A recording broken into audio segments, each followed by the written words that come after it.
4 earned runs or less in all 25 of those starts. That's the longest active streak in baseball. There's a strike. Well, and we've talked about his first ever appearance against San Francisco, so these hitters have never faced Chris Volstad before. Aaron Rowan.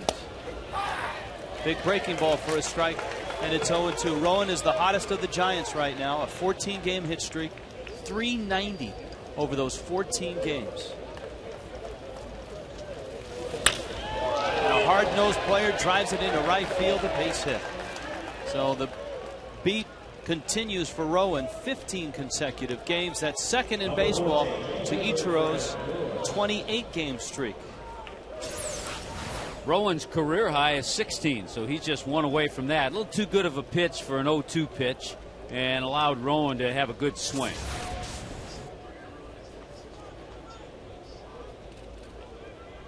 So it's Fred Lewis now. Rowan has swiped 3 bases. And Volstad delivers, and it's fouled back. Volstad and a lot of the Marlins starters have been vulnerable to the stolen base. Lewis checks in at 276. 28-year-old out of Southern University. Hattiesburg, Mississippi native.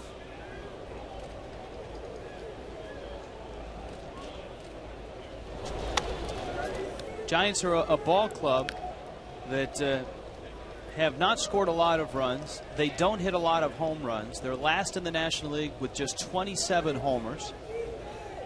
But they have terrific pitching. Their starting rotation is outstanding. And that's how they've won ball games this year. They're 2 games over at 27 and 25. So the Marlins, with 54 home runs, have hit twice as many as Bruce Bochy's team. But you're right, a solid starting rotation. And they will run guys like Rowan, Lewis, Randy Wynn.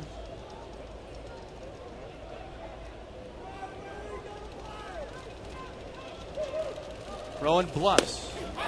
And a strike called. Gary Cederstrom is behind home plate with Jim Wolf, Brian O'Nora, and Fielding Colbreth from first, second to third. You know, the Giants no stranger over the last few days to rain delays. They had that rain delay up in Washington the other night, over 3 hours. Breaking ball, ground ball. Bonifacio got one there. Uggla's turn, got 2 there. Nicely done. And Volstad rolls a deuce. Not an easy guy to double up either is Fred Lewis. But this ball squibbed toward third, but hit pretty sharply. And Bonifacio was in the right spot. It's going to be our checkers double of the game, our double play of the game, and a nice turn by Dan Uggla as well. So that helps Chris Volstad. He liked it too. Randy Wynn pulls in, the right fielder for the Giants. Always seems to be hitting around 280, 290 with a good number of stolen bases. He's kind of made a nice career out of that. And there he is at 283. Win last year actually was over 300, hit 306. He's one of those guys, Rich, over the years. He's not been flashy, just a solid, steady major league player. An all-star with Tampa Bay in 2002. And a quality guy. Yes. Spent 3 years in Seattle. This is his 5th year as a San Francisco Giant.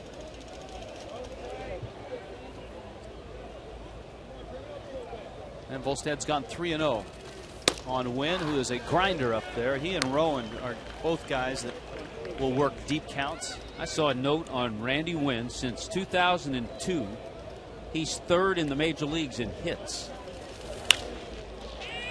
Got him to pop that one up into shallow right. That's Brett Carroll territory tonight, and Carroll makes the catch, and Volstad comes out and works a nice tidy first inning. Barry Zito enters next.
Florida Marlins Baseball está disponible en español vía SAP y es presentado por KFC. Here's the Marlins lineup for tonight with the lefty on the mound. Bonifacio leads it off. Hermita's up in the 2 spot. Hanley and Cantu both hot right now. Uggla's coming around, so is Cody Ross. Paulino gets the start against Zito. Brett Carroll is well in there against the lefty, and Bolstad hits 9th. Well, we talked about Barry Zito, his lack of run support, 1-6 with the ERA of 4.02, but a very tough pitcher. He has 3 quality pitches. He's not overpowering, though. He'll cut his fastball, good changeup, good curveball, and he can throw those pitches anytime.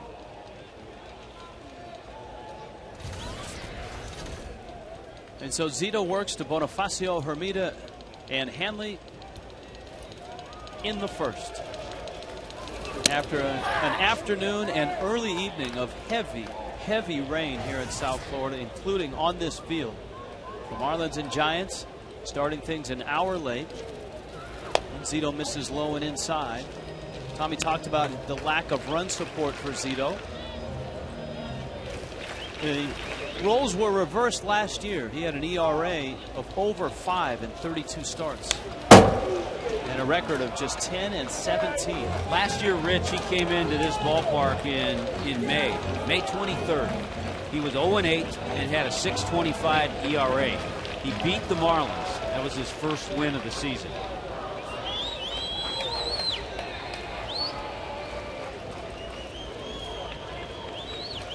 One and 2.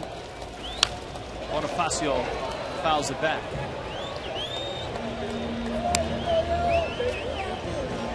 Not sure what that getup is supposed to be, but it's sort of an Elvis thing, but I'm not sure. Live and let live. When's Zito going to unroll the big curve? There it is. Bonifacio stays on it. Burris makes the play. 1 down. You got something the Giants have done pretty well defensively. When you see their setup, Fred Lewis, Rowan, and Wynn, good speed in the outfield. Aurelia, the veteran. Juan Uribe, a veteran. Emmanuel Burris and Pablo Sandoval. Benji Molina behind the plate. Very solid there. The Giants have made just 28 errors. They're 6th in the league in defense. Their defense brought to you by Heineken. Hermita. Talked to Jeremy about facing Zito, and he said it's really an interesting AB because you have to adjust your sight lines. Smacks it up the middle, and there's Burris again. Talked about the big breaking ball comes so far that when you identify curveball, he said, if it's at your eye level or above, you need to swing at it. But if it's below your armpits or about your chest and you identify breaking ball, it's going to be low and out of the zone. Then it's going to drop out of the zone. He has that much break on that big 12-6 curveball, and it's slow. So far, mostly cutters, though. Here's Hanley now. 6 straight for Hanley. Drives that ball to center field. Rowan goes back. And on this damp night, Rowan makes the catch. Zito goes 1, 2, 3, 8 pitches. That's all.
Volstad gets his first look at Benji Molina.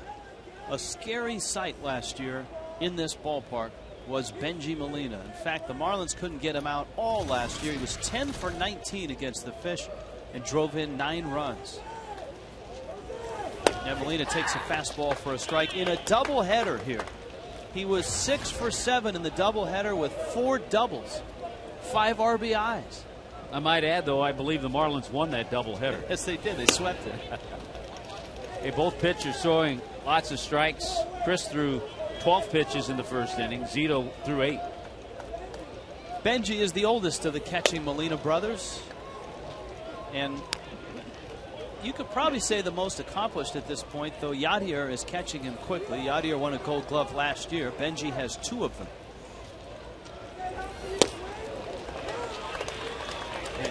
And in their native land of Puerto Rico, as you see the night sky here in South Florida, the most decorated of the Molinas is their father, Benji Sr. He's in the Puerto Rican Baseball Hall of Fame. Out to center, Ross goes back. Cody tracking it well off the bat, makes the catch. There's 1 out. Well, we know Cody's in center field. Let's see. Heineken will bring you the defense for the Marlins in this ball game tonight. Cody flanked by Hermida, Brett Carroll in right field. Around the infield, Bonnie, Hanley, Uggs, and Jorge Cantu. With Ronnie Paulino against the lefty Barry Zito. Ronnie Paulino handling Chris Volstad. Now we get a chance to see one of the most exciting young players in baseball. This guy is fun to watch. This is Pablo Sandoval, a free swinger. He goes after the first pitch. He's a 22-year-old Venezuelan switch hitter. He's listed at 5'11". That might be generous. And he weighs in at about 245. And he sometimes plays third, but he's had a little shoulder problem, so they're a little more comfortable with him over at first base. Yeah, you talk about a free swinger, 176 at bats, just 8 walks. His primary position coming up, catcher. How often do you find a catcher, first baseman, third baseman? Sandoval takes a strike. That's a switch hitter and can rake. Well, he grew up as a lefty. He threw left-handed, but in Venezuela they have such great shortstops. He wanted to play short, so as a kid he had to teach himself how to throw right-handed. And he bangs one up the middle for a base hit.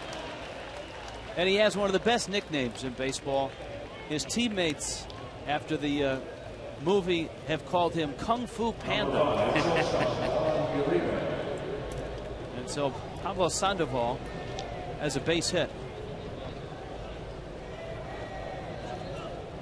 Yeah, the Sunday starter, Tim Lincecum, last year's Cy Young Award winner, because of the weather earlier, didn't get a chance to get his throwing in, so he's now in the bullpen getting his in-between start throwing. Here's Uribe. I know that Randy Johnson is on the staff, and he's been a mentor to many of the young pitchers. And I know that Lincecum's hair was long last year, but Tim Lincecum's hair right now looks big unit-like. Yeah, he's about a foot shorter than the big unit. That's close to the big unit mullet, which was which he has sported throughout his career. Let's see, the unit 6'10", Lincecum's about 5'11". And our congratulations certainly to Randy Johnson becoming the 24th player to get to that 300 win plateau. Juan Uribe has been a nice addition to this Giants team, the veteran infielder. I think people forget that Juan Uribe was the starting shortstop for a World Series champion in Chicago with the White Sox. More of a utility player at this point in time of his career, but yeah, at one time a top shortstop. He had 12 hits in the postseason in that World Championship run.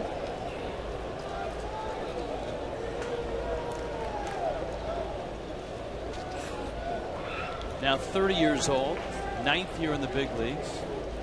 Spent 3 years in Colorado and then 5 years with the White Sox. And Sandoval is back in. Yeah, you look at Uribe and you think, okay, shortstop, but he had a 4-year average of 20 home runs, over 70 RBIs at one point.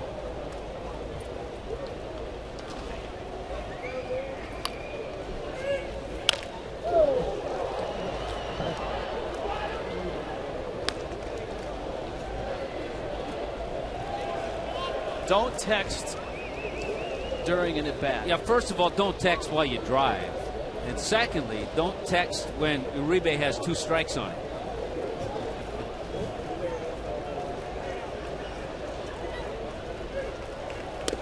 Good fastball by Volstad. Good, he goes up, gets the strike choice out. of pitches. He was protecting everything away.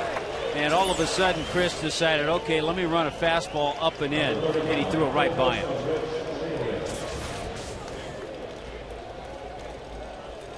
In his second tour of duty with the Giants, Rich Aurelia.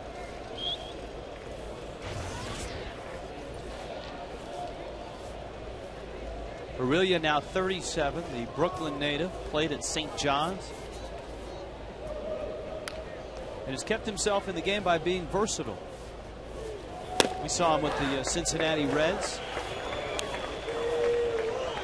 He, of course, had a great start to his career with the Giants. Part of that World Series team in 2002.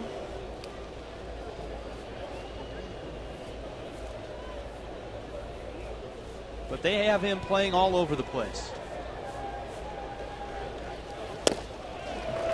Yeah, it's interesting some of the versatile veterans they have. Uribe, who just hit, who primarily was a shortstop. Aurelia, who was a shortstop. And now these 2 veterans have learned to play other positions and kept themselves around. As his mobility has decreased, and he never really was a very mobile shortstop to begin with. He's had to play first, third, second.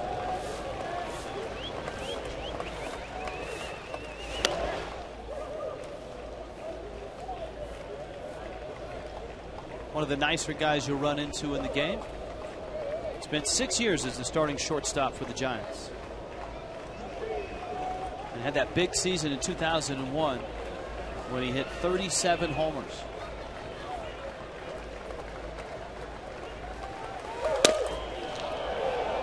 Volstad thought he had a strikeout.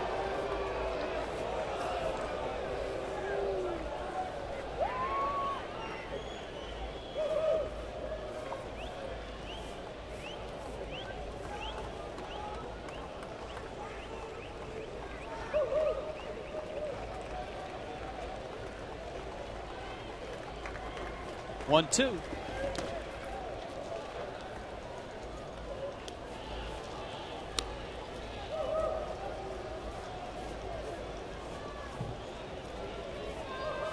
The signs that Freddie giving right there are not calling a pitch. It's whether the Marlins want to throw to first or even pitch out.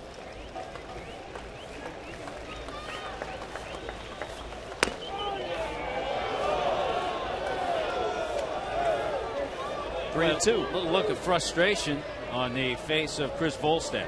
A couple of close pitches during this at bat. Here's the curveball. Probably came in a little high. I think he was more upset with himself on the pitch. Sandoval beyond the move.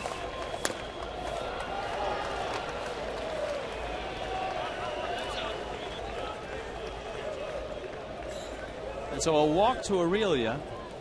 And the third switch hitter in the lineup for the Giants, Emmanuel Burris, comes up. Yeah, tried to throw a couple of curveballs those last 2 pitches. Neither was very good. Just didn't get that good bite to it. They kind of rolled to the plate. Both hung high. This is the type of night, too, where if you throw the curveball and both these guys feature it, it might be a little tough to get a grip on the ball. It's humid, sweaty. A lot of rain and moisture have come through here. Burris stands in there. Volstad misses outside. Emmanuel Burris, one of those rare players that hits better on the road. 341 on the road.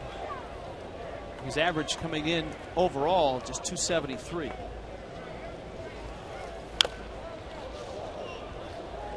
And we told you this Giant ball club has not played near as well on the road as they have at home.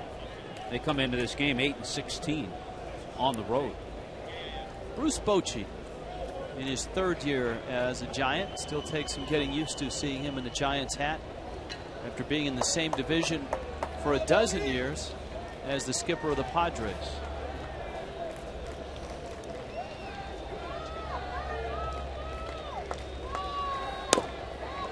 Need to correct myself. 9-16 on the road. They won the nightcap last night after all the celebration of Randy Johnson's 300th win in the first game. The second game was a rain-short and 6-inning game. You give half a win for that. Yeah. No, you get a whole one. They spent enough time in rain delay yesterday and the night before. 2-1 coming. Boy, Burris went way out of the zone after that pitch. It's 2-2. That would have been a 3-1 count with the pitcher on deck. Volstad now with the count 2-2. Yeah, just a good changeup that he really fooled Burris on. There's Zito.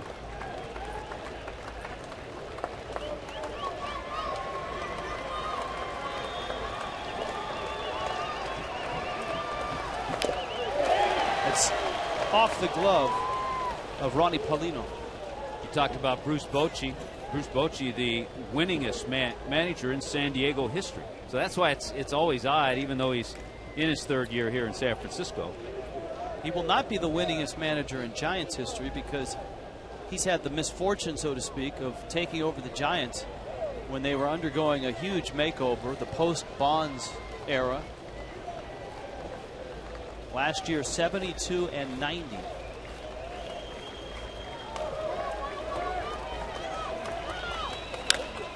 Breaking ball in the air. And Cody Ross wanders over. Makes the catch. Volstad works out of trouble here in the second. We are scoreless in South Florida.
Anybody you want between now and June 11th. You can fill out a ballot at the ballpark as well. It's your right as a baseball fan to vote. Jorge Cantu climbs in. Dan Uggla, Cody Ross to follow in the second. In South Florida, Barry Zito delivers. There's the big breaking ball for a strike. Yeah, if he starts getting that in consistently, along with the changeup and the cut fastball, that's when he is tough to hit. Cantu off to a good start in June after a miserable May. 7 for 16 this month. And a changeup for a strike. So Jorge has seen the curveball and the changeup. Cantu has been one of the Marlins' bright lights against lefties, hitting .320. The Marlins 14th in the National League against lefties, and Cantu strikes out. He saw the breaking ball, he saw the changeup, and then an 86-mile-an-hour fastball. Well, he saw all three, so you got to file those away. Since winning the 2002 Cy Young, our Toyota trend, Zito has struggled But he's made a lot of money since that 2002 Cy Young Award. This is year 3 of a 7-year, $126 million contract. Barry Zito is getting paid $18.5 million this year, and he misses outside. He's been durable, 8 straight years, 30 or more starts. And this year he's pitched probably the best he has as a Giant. Just hasn't gotten the support.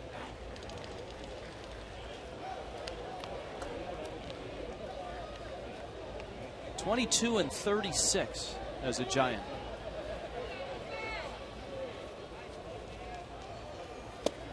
Uggla swings and misses, and it's 2-1.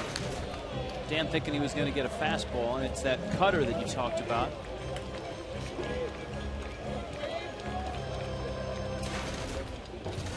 Many of these Marlins have seen Zito before. Uggla 9 at bats, 2 hits, both of them doubles. Every time we see Dan Uggla take a fastball like that, you know he was thinking something else and looking for a different pitch.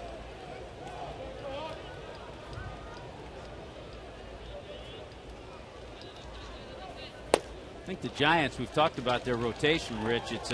It's an interesting mix. Zito, the lefty, with different stuff. Randy Johnson, of course, we know what he throws. Lincecum, the strikeout, small right-handed pitcher. Matt Cain, big guy who throws hard. Jonathan Sanchez is unlike the other 2 lefties, Zito and Johnson. Change up, Uggla got a piece of it. There's an example that he'll throw that pitch anytime. 3-2 pitch, he threw the changeup.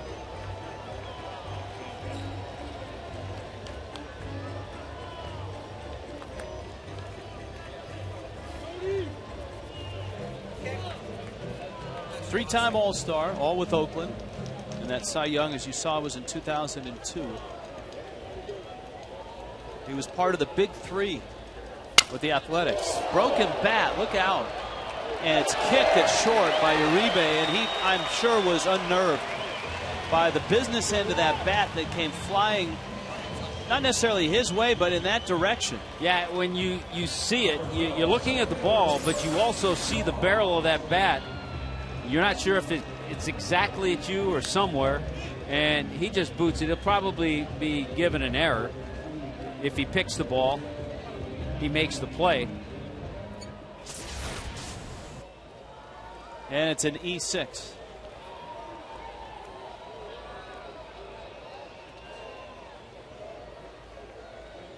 So Uggla's aboard. Here's Cody Ross. Now Ross has had success against Zito. Short sample size, just 3 of 6. But a home run in those 6 at bats. 8 homers, 33 RBIs. Ross in the Brewers series had a grand slam, had 4 hits.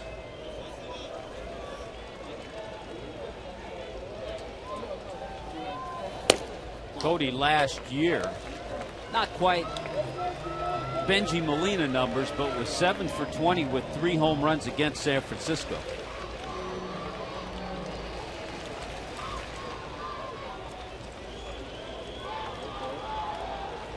Two 2-0 doesn't necessarily mean you'll see something straight from Zito. He missed outside with the fastball. He's gone 3-0.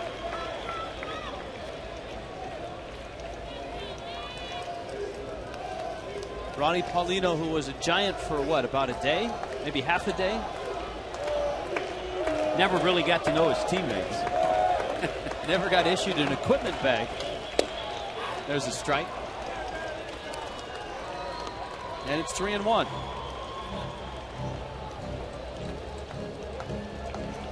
Even now, you're not sure you're going to see that fastball. He's the kind of guy in certain situations you could give a right-handed hitter the green light on 3-0. Might be the one time you're going to see that 86-mile-an-hour fastball.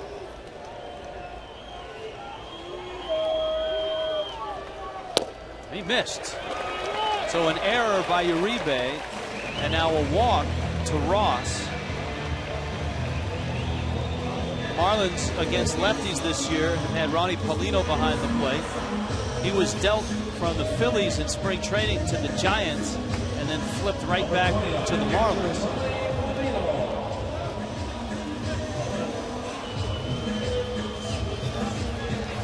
Paulino told us about that day where he was told he was traded to the Giants, and so he went online and was looking at the Giants roster, see who his teammates might be, and then he got a phone call a few hours later. Wait, don't get on that plane. You're going to the Marlins. The Marlins sent young right-hander Hector Correa to the Giants in that exchange. One of the features of Paulino is his average against lefties. Very good in his career. He goes after a pitch that's up. It's 1 ball and 1 strike.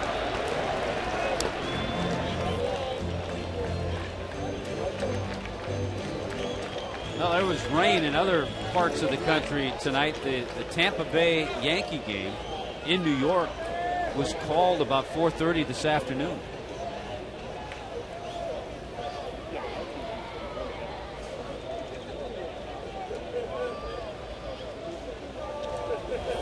One pitch, broken bat to third. Aurelia got one there. The turn is clean and nicely done by Emmanuel Burris.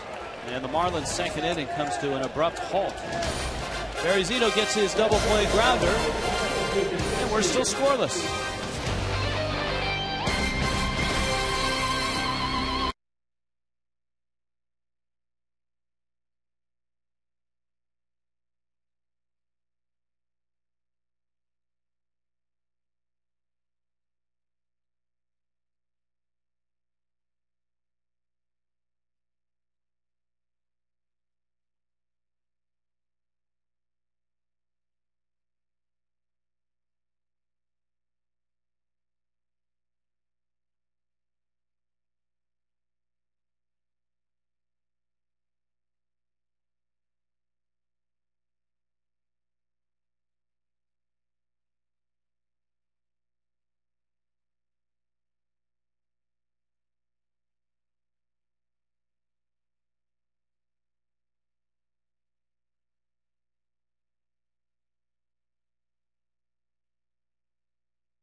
The Giants, winners of 8 of 11, 2 games over the 500 mark. Chris Bolstad looking for win number 5.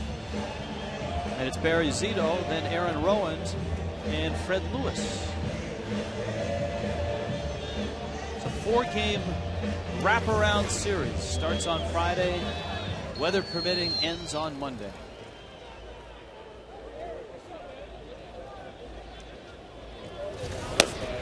Zito takes outside. Volstad kind of lost his way in the second. Gave up the single to Sandoval and walked Aurelia. It's one of the things we've seen a little bit with Chris, and he's going to have to work on that, and he will, is that he'll have that one inning where the pitch count gets a little high. And that's what keeps him from going into that 8th inning, let's say, and maybe gets him 6, 7 innings. Volstad's last start in New York against the Mets, 7 innings, 6 hits, 3 runs. He had given up just 1 run going into the 7th and gave up a couple runs, but obviously pitched well. The Marlins lost that game 3-2. Yeah, Chris threw 12 in the first inning. You see 25 in the second.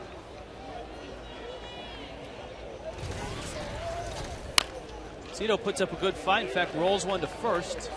Volstad flips Cantu. 1 out. Top of the order. Aaron Rowan coming up. Fox Saturday Baseball. It's a rematch of the NLCS. The world champion Phillies against the Los Angeles Dodgers.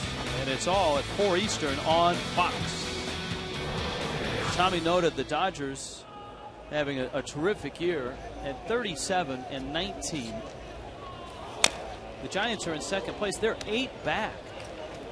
Yet, last night, the Dodgers were shut out 3-0 by Cole Hamels, the Philadelphia Phillies. 5-hitter for Hamels. Just like last year's NLCS. Big curveball for a strike. Rowan has one of those unique batting stances. He kind of leans back, almost in a limbo-like look. He got into that one pretty good, though. Left field and deep. That's off the top of the scoreboard. Hermida picks it up. Aaron Rowan, what a tear. 15-game hitting streak. 2 hits tonight. He's hitting about 400 in those 15 games. Well, it looks like he's leaning back, sitting back on that chair, and then he just unloads on a curveball. Stays back, goes and gets it, and hammers it off the scoreboard right around the clock area. And a sure double, is 17th. So the Giants have their second runner in scoring position. This is Fred Lewis.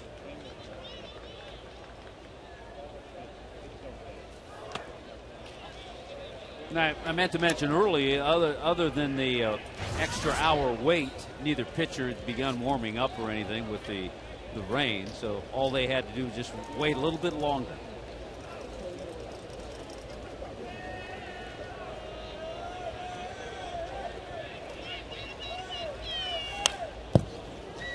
Lewis fouls it back. Lewis had a great entrance to the big leagues 2 years ago in 2007.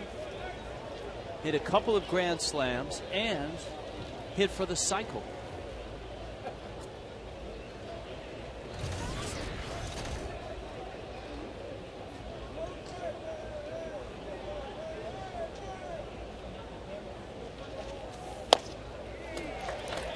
He's a tantalizing mixture of speed and a guy who hit 282 last year. Like any guy just getting his feet wet in the big leagues. Strikeouts an issue. Struck out 124 times last year in 133 games.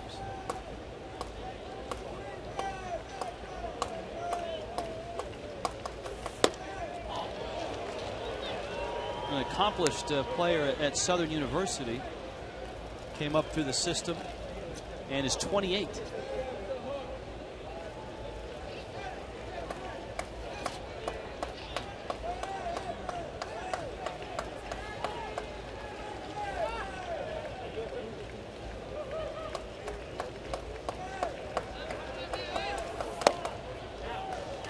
I think it's an area that the Giants continue to work on post Barry Bonds as to their identity.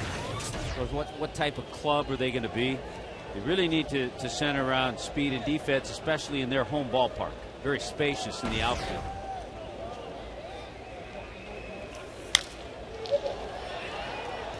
In the air, Hermida. Holstad gets his second out, and now he's going to have to get Randy Wynn, who is, as you just described, a kind of a perfect player for the Giants in their ballpark.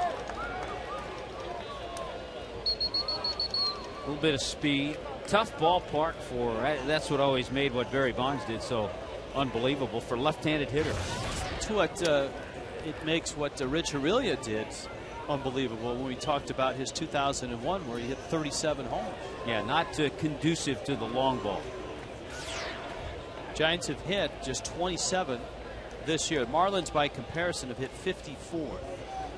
The Phillies lead the National League at 75.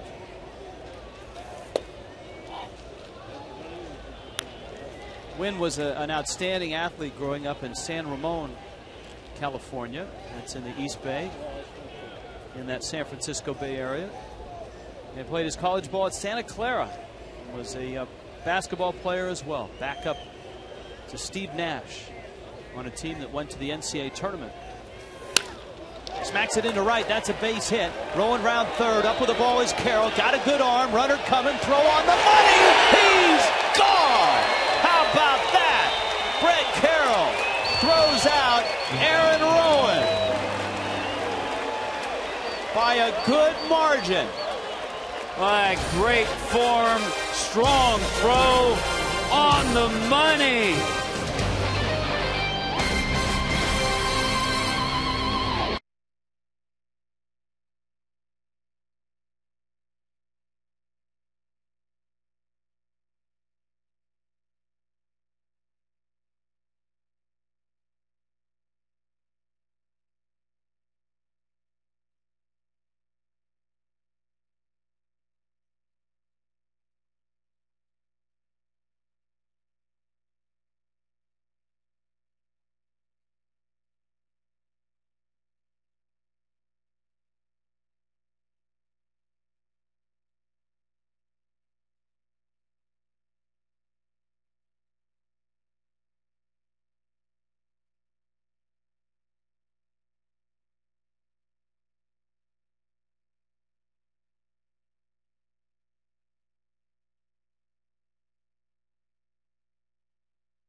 Sports Florida is brought to you by Marooney. Hey, South Florida, when you need a car, truck, or van, who are you going to call? 1-877-MAROONEY.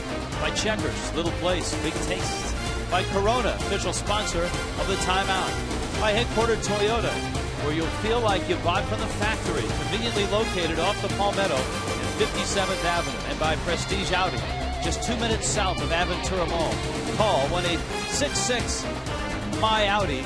Today. See, I kept my attention on the read that entire time. Isn't that amazing? Here's Carroll. He takes a strike. That's a real challenge, too. Yes, it was. Because I could see what was going on in the background. I just couldn't look.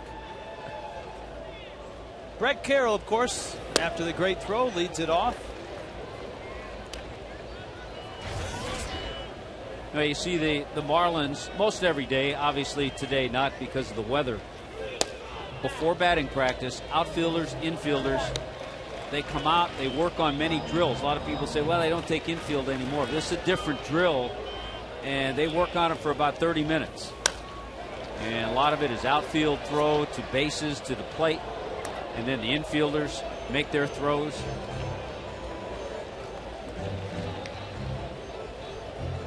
Well, we know that Brett Carroll is an outstanding outfielder with a great arm.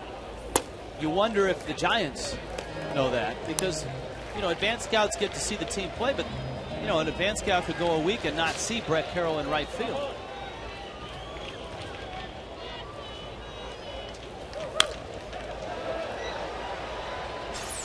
Well, he charges it so well. The ball was hit sharply by Wynn. The charge, the field off to the side of the body, and then comes up with a bullet at one hopper and gives Paulino plenty of time to catch it and block the plate.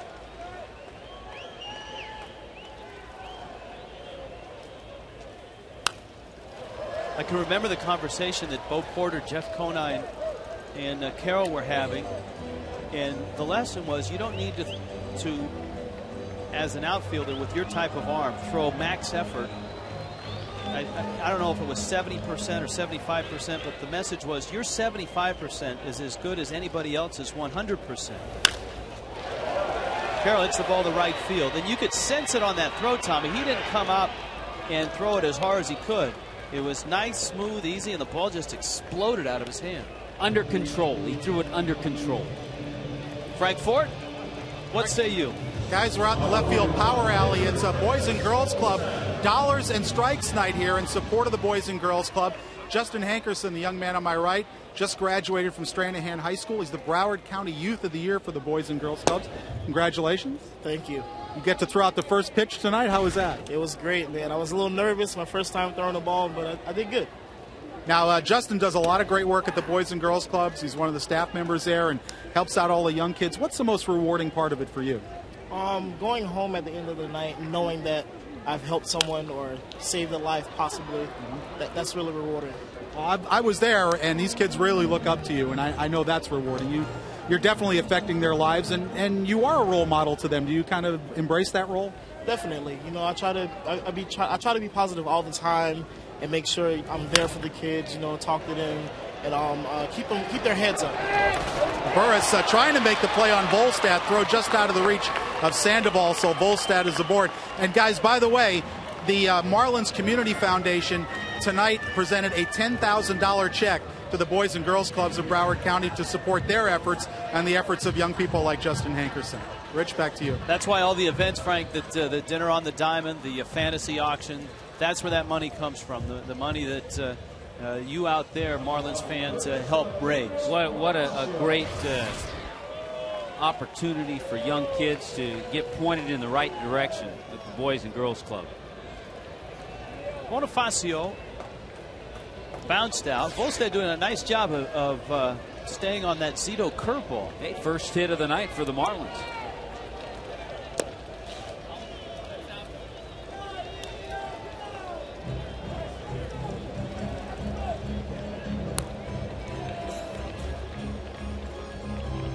Bonifacio against lefties this year, over 300. And Freddie comfortable with him in the leadoff spot against the lefties. And he makes this move, and he moves Jeremy Hermida in the number 2 spot. Little looper into right field. That's going to fall for a base hit. Volstad ventures to second. And a couple of base hits. The Marlins have Hermida coming up with Hanley on deck. Boy, remember when the season started, he got a lot of at-bats against lefties, and he was staying back and hitting balls well the other way. That's a good example. Didn't hit that all that well, but because of his approach, he ended up with that base hit. Well, you got speed on the wrong end here, the back end, with Volstad the lead runner and then Bonifacio at first. So if Hermida's going to score Volstad, he may have to put it in a gap.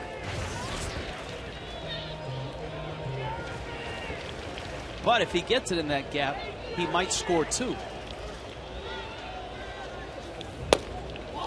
Just make sure Bonifacio doesn't catch Chris Volstad.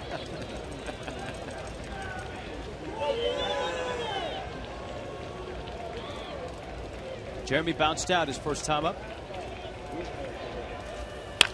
And he slices that one into the glove of Uribe. Everybody back safely. You know, heads up base running by Chris Volstad. A lot of pitchers sometimes get on the bases and they aren't real sure what to do. But right there, Chris knew that ball had a chance to drop, but also had a chance to be caught. So he pauses, he sees the play, and gets back to the bag.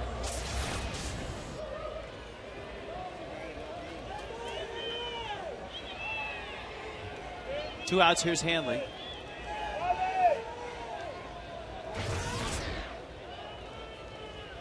Oh for 1 in this one. He's hit in 6 straight. Started the night 5th in the National League in hitting. Carlos Beltran back on top of that list. Boy, how about the more bad news for the Mets? With J.J. Putz is going to have elbow surgery. About 8 to 10 weeks he'll be out. And Jose Reyes on his rehab assignment, trying to get that calf back in shape, tore up his hamstring.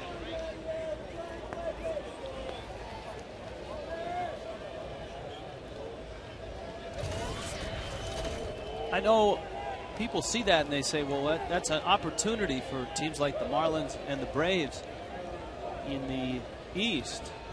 But in some ways, it's an opportunity for a team like the Giants or the Reds or any team that feels they could contend for a wild card, because that's certainly the Mets are one of the teams, if the Phillies play the way they're doing right now and are able to win the division, obviously the Mets would be one of the teams favored to win the wild card. And so that makes that spot vulnerable, and I think that's maybe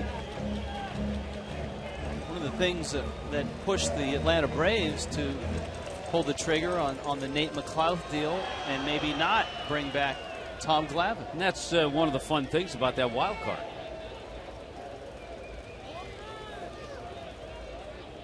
Pittsburgh Pirate players not happy today, voicing their displeasure with losing their number 3 hitter and a popular guy both in the clubhouse. What did I read? They had a in the community. They had a candle at the table in the clubhouse where he used to sit and play cards. They had a candle there. It's sort of like a candlelight vigil. Yeah. I don't think Pirate fans are real happy either. But then, of course, the Pirates went out and beat the Mets without McLouth last night. Tonight they're trailing Houston 2-0 in the 4th. Zito tried to sneak a fastball by Hammond. They have a young center fielder, Andrew McCutcheon, that they just called up, and it's going to give him an opportunity now. And they're obviously hoping that Charlie Morton or Gorkis Hernandez, some of the young names they got from Atlanta, turn into everyday players.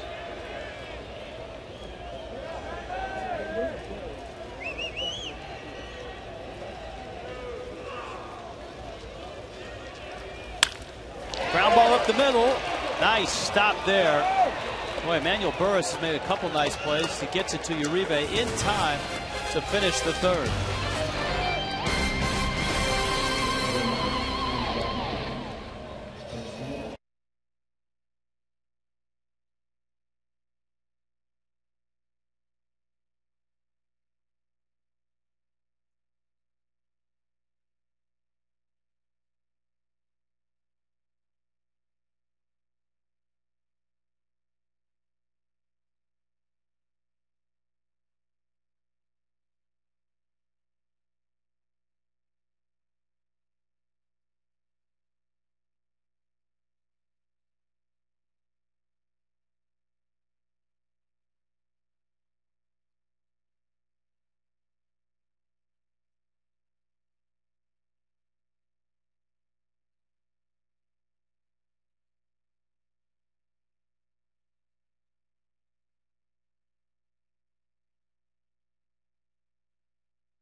Carol, we were talking about his visit in the outfield with Bo Porter and Jeff Conine. Let's listen in on that conversation.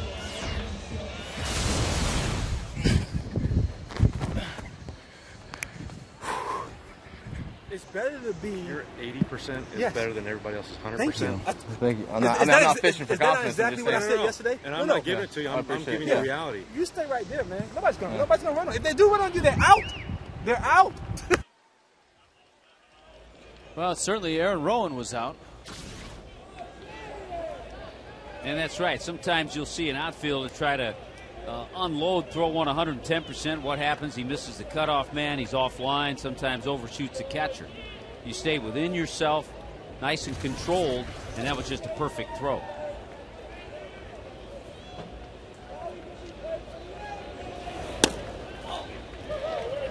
Benji Molina takes a breaking ball up It's a pitch so far tonight that's been troublesome for Chris Volstad, that curveball. The changeup. Curveball doesn't work. Use the other one.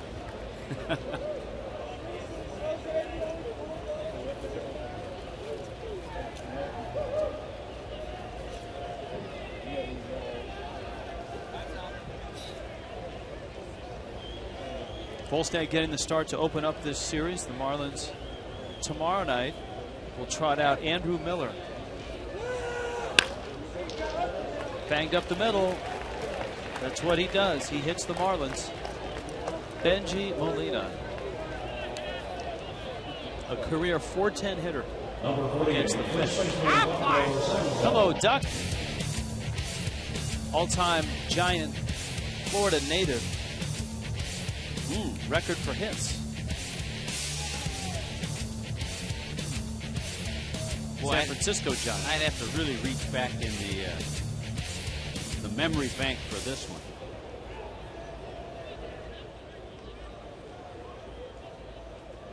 Pablo Sandoval's up. Good question. What do you think of the great Giants? Obviously, Bonds was not a, he's a Bay Area native. Yeah, Will Clark, no. Jeff Kent, no. Johnny LeMaster, Rich Aurelia, no. Tito Fuentes,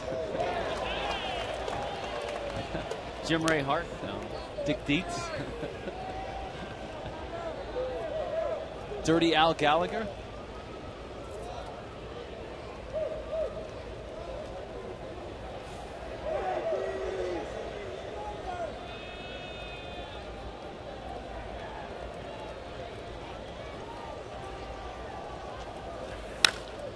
Sandoval hits that ball to the right and hits it well. Carroll goes back to the wall. Gone. Kung Fu Panda has struck.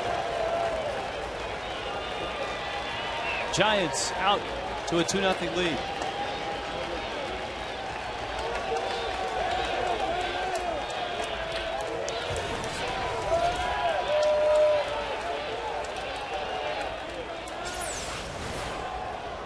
Looked like Chris tried to get that fastball in on the Kung Fu Panda, and he Kung Fu'd it.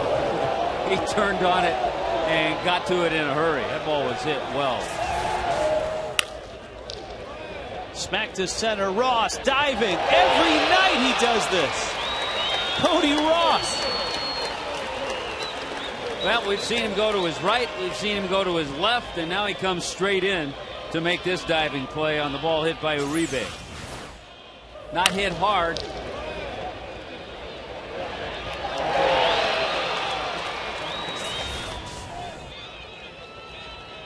So his shoulder's okay. Yeah, a little hard landing there. Here is Aurelia. Remember, a long time on the bases last inning for Volstad.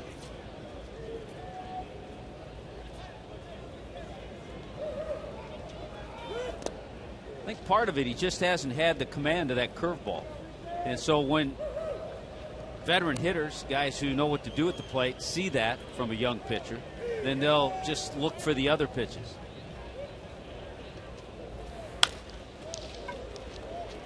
Hanley to his left. 2 down.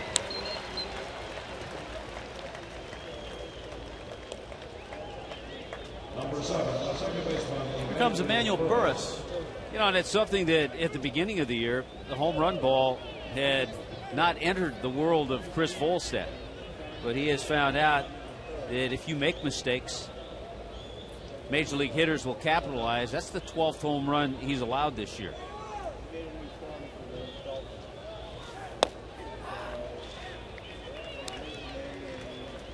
He did not allow a lot of home runs coming up in the minor leagues, nor, as you pointed out, last year.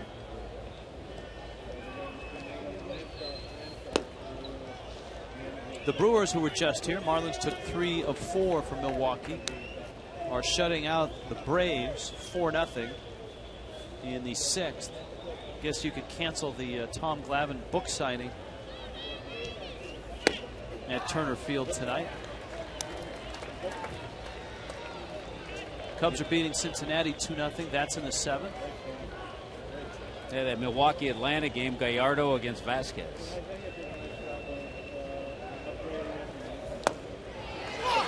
Volstad gets the strikeout, but the Giants get the first 2 runs. Pablo Sandoval, just his 4th of the season.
Include a 2010 Ford Mustang V6 convertible, an ultimate Florida baseball weekend getaway, or $100 gas cards.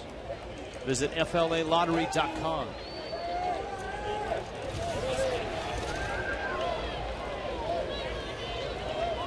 Well, with the lack of run support that Barry Zito's gotten this year, he may not know how to handle a 2-0 lead.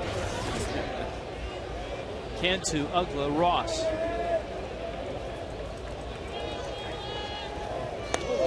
That hits him. So Cantu's aboard.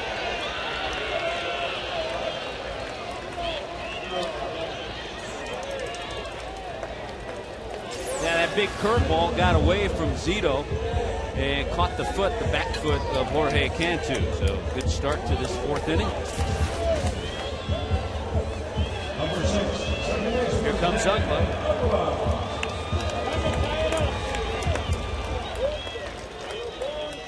Look at that. I would guarantee a lot of the hit batters from Zito have been that curveball, just like that.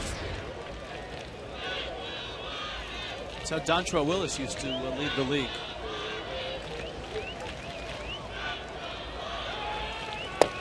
Wonder how Dave Bush's arm feels today. That's a good question, because today's the days that it's going to hurt.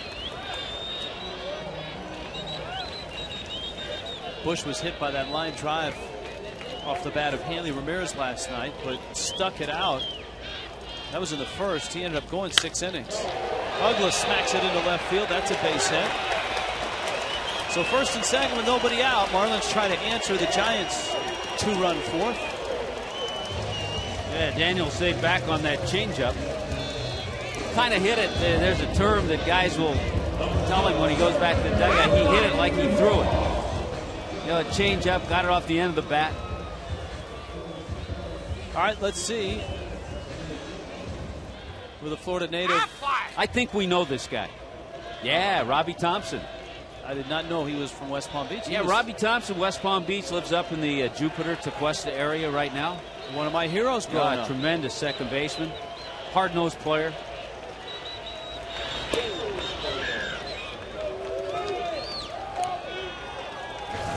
First it was Dwayne Kuiper, and then it was Robbie Thompson at second base for the Giants. Robbie Thompson had a little more pop than Kuiper.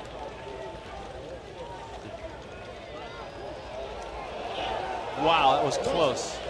Too close. Yeah, be careful. It's a good start to an inning. You don't want to have that happen. It's one of the reasons Jorge Cantu wears that brace on that left wrist to protect from sliding, putting that hand down.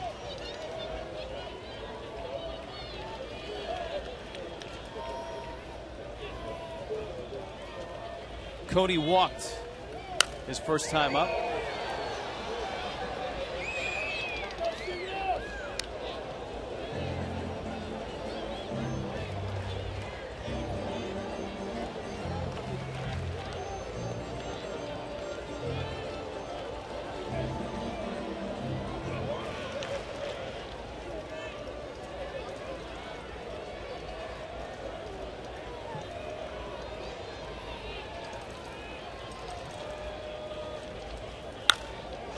Got in on him again.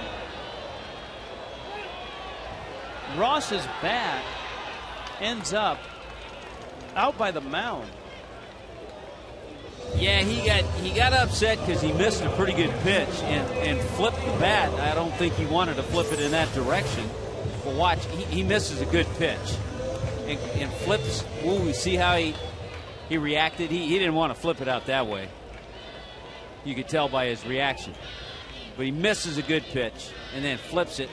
Ooh, didn't mean to go out that way. Fortunately, no harm. I don't think Zito even saw it. He was looking out to left. Well, this is Paulino. Zito got him to bounce into a double play to finish the second.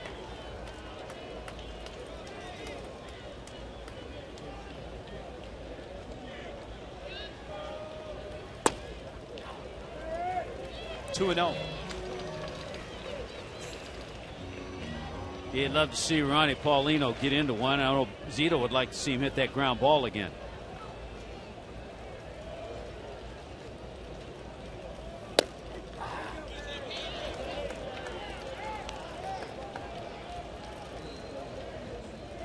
Now, the Marlins were 3-3 against the Giants last year, but this has been a franchise they've had a whole lot of trouble against. 48-79 lifetime against the Giants. Unless it's in the postseason. Yeah. That's where the Marlins have done their damage. In '97 and in 2003. The Marlins beating the Giants in both of those postseasons.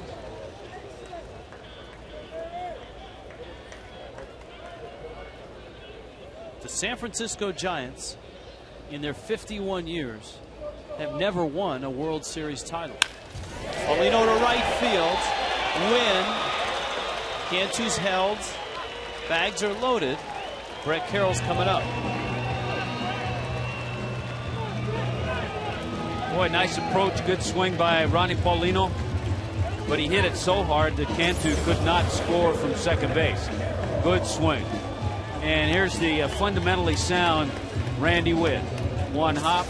Not a great arm in right field, but a very accurate arm. And got it back to the infield quickly.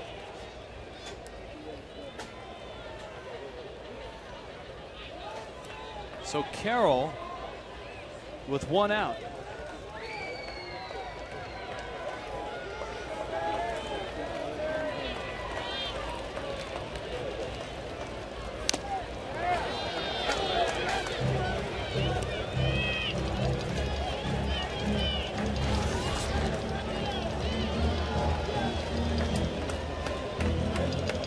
Brett Carroll still looking for that first major league home run. Might as well make it a grand slam, huh?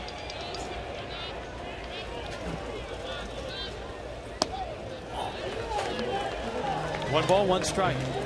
But right now, all he needs is a line drive, base hit somewhere. Cantu, Ugla, and Paulino. Not the best of speed out there.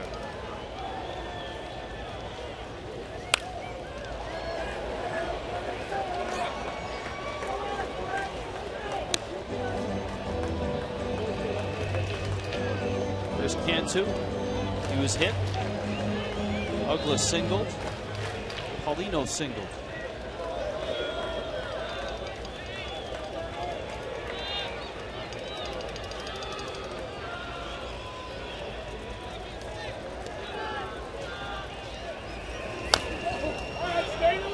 Good battle, because that was a real good pitch by Zito. Buried that curveball down and in.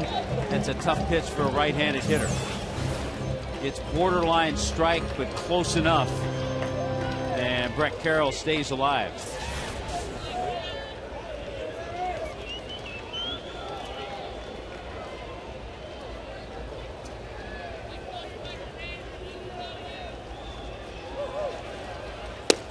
Almost hit him. 31 years old, Barry Zito, and what an incredible year he had in that 02 season when he won the Cy Young Award.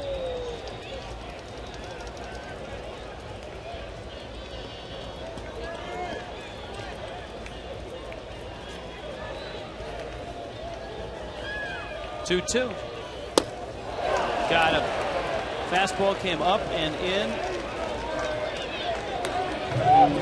It lulls you to sleep with that curveball. He saw 2 or 3 of them and then one up with the fastball. Family Sunday on the 7th. Marlins and Giants. It's a 5:05 start. A Dan Uggla bank, courtesy of Marooney. Kids can run the bases after the game. 1-877 Marlins. So it's up to Volstad if anything's going to come of this inning. Chris had an infield single back in the 3rd. Well, we saw Josh Johnson help himself last night. Chris has a chance here.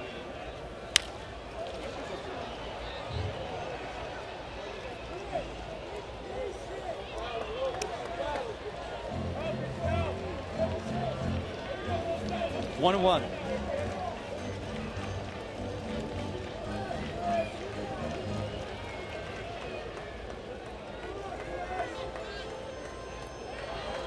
Bags loaded.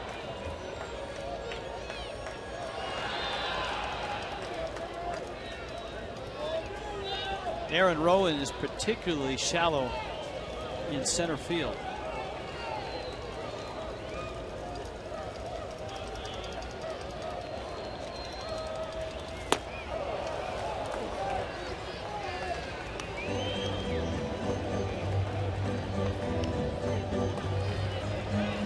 One and two. Barry Zito has lost 4 straight, but he has a 2-run lead.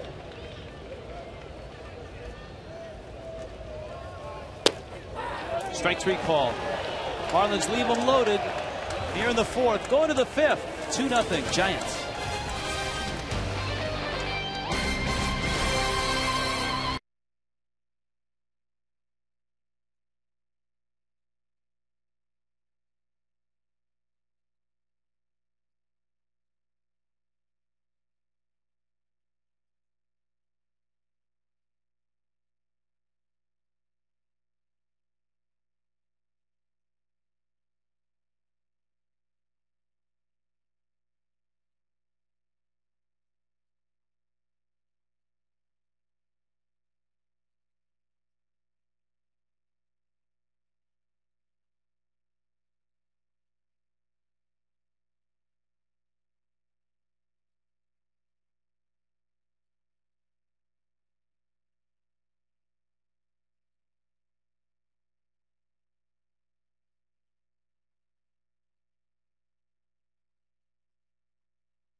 Y es presentado por KFC.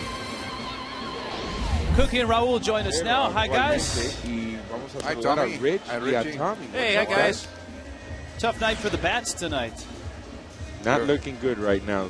Barry Zito, one of those pitchers that usually gives the Marlins a hard time.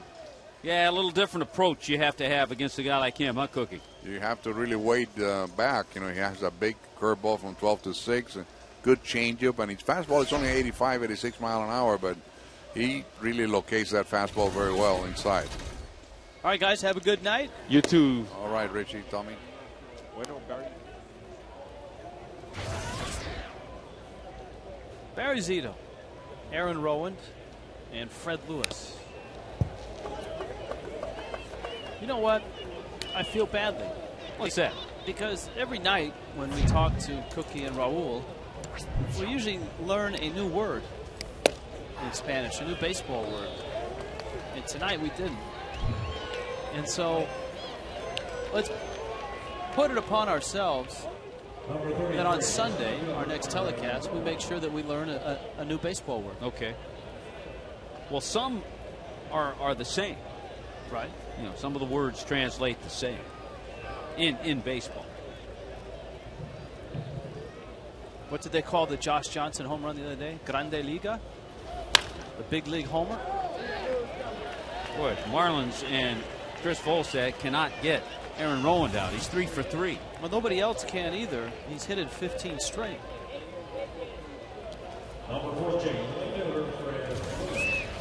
Current hitting streaks. Firestone leaderboard. Ichiro is at 27, trying for 28 tonight. The Mariners host the Minnesota Twins tonight. So let's see, Ichiro 20. If he gets to 28, that'll get him halfway to Joe DiMaggio's.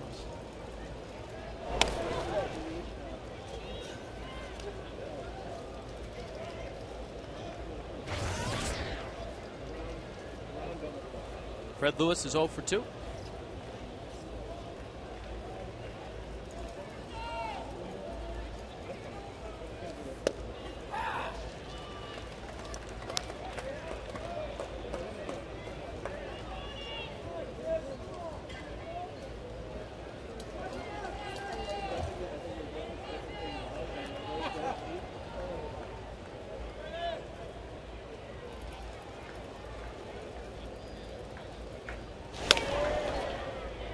Been some hot hitters all around baseball. Of course, you know, the kind of market of Minnesota, you don't hear a lot about Joe Mauer. And remember, he started the season on the disabled list. But Joe Mauer is hitting over 430 with 12 home runs. His career high in home runs is 13. He has just a little over 100 at bats. So the Twins are happy that Joe Mauer is back healthy. American League Player of the Month for May. Did you hear or see who asked for Joe Mauer's autograph on a ball along with Justin Morneau? No, I did not. Elton John. Wow. I don't know if he was in town or not, but he's a big baseball fan. He's a big Atlanta Braves fan. I thought you were going to tell me Prince. He's from Minnesota. Yeah. Or Bob Dylan. Prince probably has Joe Mauer's autograph. So does Bob Dylan.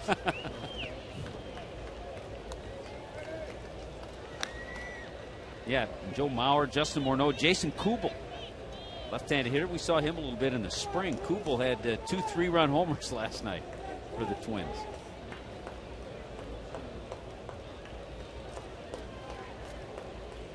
Just 2.5 games behind the Tigers in that American League Central.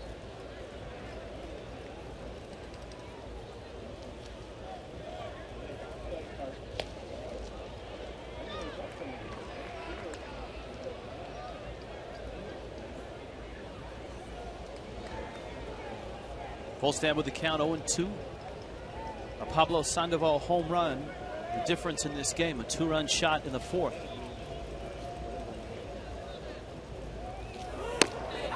That's strike 3.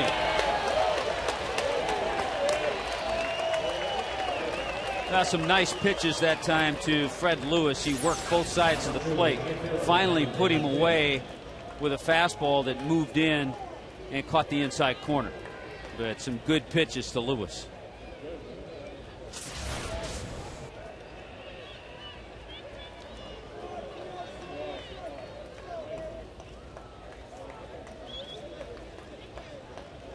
Randy Wynn, 1 for 2.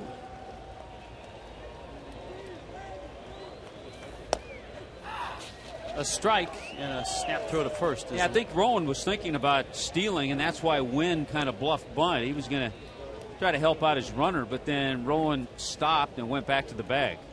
Sometimes a guy will be stealing and doesn't get a great jump, but it looked like Wynn thought he was running and was going to give himself up, at least for that pitch. And the good thing about that is that it was a strike.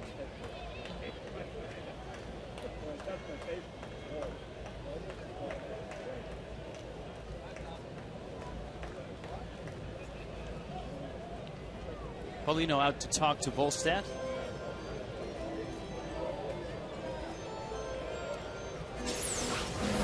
Watch Rowan right here. A couple of bluff steps. And then because Paulino saw that, he threw behind Wynn trying to pick off Rowan.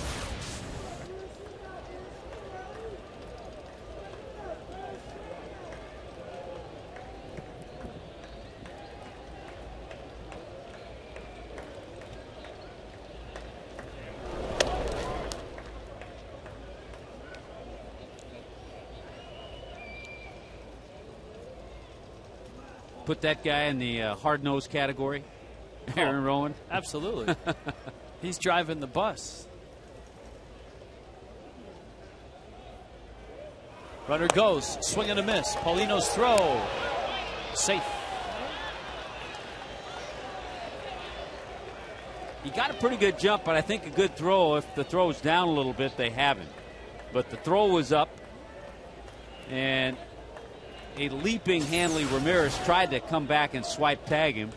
There goes Rowan, straight steal, and just couldn't get the tag down soon enough. Who would be on your all hard-nosed team in the National League? I'd have to sit down and give that some thought. That's one of those that you'd come up with people for sure, no question about it. I think the catcher of that team would be a guy we just saw, Jason Kendall. Yeah, see, you're thinking of guys that are all banged up. You can picture Rowan coming in from center field when he was with the Phillies a couple of years ago with a broken nose. His nose is bleeding. He's got blood all over his shirt. He's running in. The Philly crowd was going nuts. Hanley was moving on the pitch and gets caught out of position.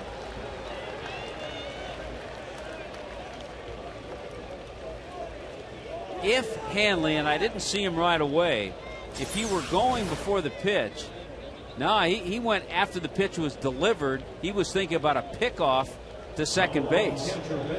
And that almost was disastrous. I was going to say if he was doing it before the pitch, Volstad needs to step off. But he didn't start going to second base until the pitch was delivered to the plate, anticipating a pickoff. And all of a sudden, Wynn just rolled that ball out towards short and got the infield base hit. And here comes Molina. Here comes trouble. Ground ball. And the out at third. Bonifacio steps on the bag. Inning over. Volstad strands 2. Marlins down 2.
They've been rained out the night before. Yesterday, Randy Johnson took the mound at about 4:45 in Washington, D.C. He got great defense.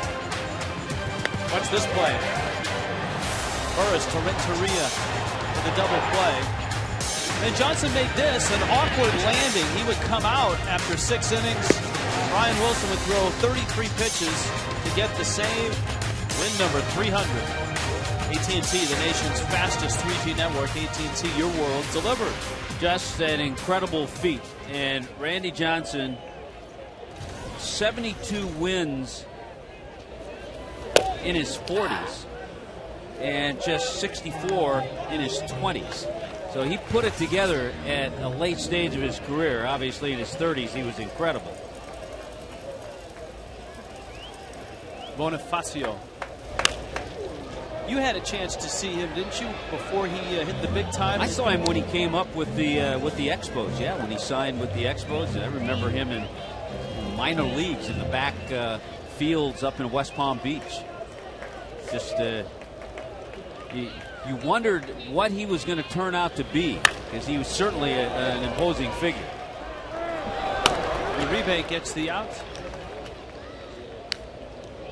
And with a tremendous amount of work and a few back surgeries, he's become a 300-game winner. You know, you saw the defense on those plays, and I heard an interview today with Gaylord Perry, another 300-game winner, and he said about pitchers who win that many games, how it probably won't happen again. But he said the biggest thing a pitcher can have is defense, to keep him in games, help him win games. And you saw that defense in that game last night. There was a time in his career, for a great part of his career, where Randy Johnson didn't need any defense, because he was busy striking everybody out. It's a nice play.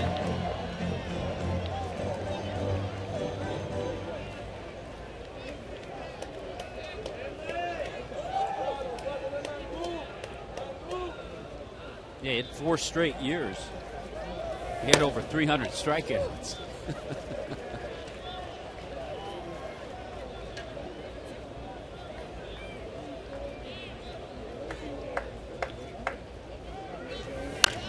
Zito's 2-2. Barry Zito has been elusive tonight. But Rich, you saw Randy Johnson even before I saw Randy Johnson. I was 18. You saw him in high school. And he was 6'9", and he threw hard then, and he had very little control.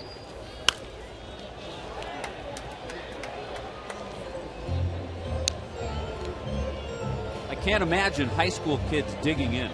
But, I mean, when he was pitching. When it was high school age, it was summer ball, and he was imposing.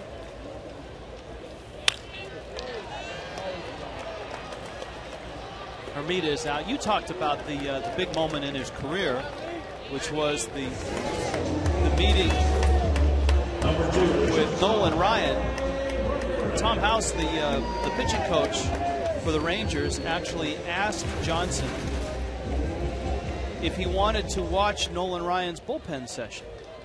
And so Johnson was with Seattle, and he went down and watched Nolan Ryan throw a bullpen. And then Ryan sat down, and they all 3 of them talked. And as you pointed out, the one change they made, or they pointed out, I said, you know, we've been watching you, and you land on your heel instead of the instep. Yeah. So that was a small suggestion that Nolan Ryan made, and the rest is history.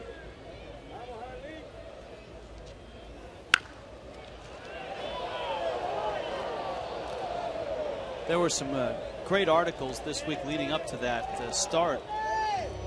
And one of the stories from one of my favorite guys in the game, Dave Valley, who was a catcher in Seattle, now a broadcaster with the MLB Network and the Mariners. There was a night, apparently, where Val came out to work a Randy Johnson game. Hanley rifles that one foul. And the umpire in Valley's ear kiddingly said, "He doesn't need you tonight. Let me call the pitches." And Valley turned around and said, "Okay." And apparently the umpire, unbeknownst to anybody, called the pitches that night for a Johnson win. Hanley steps out. He would whisper into Valley's ear and say, fastball, curveball, slider. Well, there was also a time, I'm sure, in Randy Johnson's career where the hitter could know too, and it wouldn't matter. That's true. Hanley hits it to right, hits it pretty well. Wynn goes back to the track and makes the catch. And Barry Zito still baffling through 5.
Giants lead the Marlins by a score of 2-0. Frank Fort along with Rich Waltz and Tommy Hutton here tonight.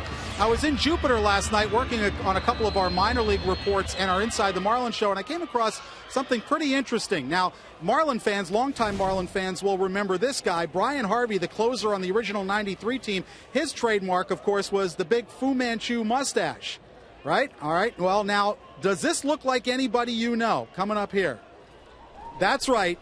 A spitting image of his father. That's Chris Harvey, drafted in the second round out of Clemson in 2005 as an outfielder. He was hitting only .238 his first couple of years. Well, the Marlins have made him into a pitcher in his second year on the mound. He's 4-1 with a .303 earned run average, 32 2/3 innings with 29 strikeouts, and a .197 opponent's batting average. And Chris Harvey has been named to the Florida State League All-Star team. But Rich and Tommy, I'll tell you what, when I saw Chris yesterday, I hadn't seen him for a few months. He grew the Fu Manchu just like I said. I'd be looking in a mirror as your father if I were you. I mean, the resemblance is uncanny now that he's growing the stash out. That's a great look. Pablo Sandoval, who hit the 2-run homer in the 4th off Chris Volstad, strikes out here in the 6th. Well, the Jupiter Club had 5 players put on that Florida State League All-Star team in the middle of the season, along with Chris Harvey, Jeff Allison, Alejandro Sanabia, Miguel Fermin, and Michael Stanton, of course, who's gone up to Double-A.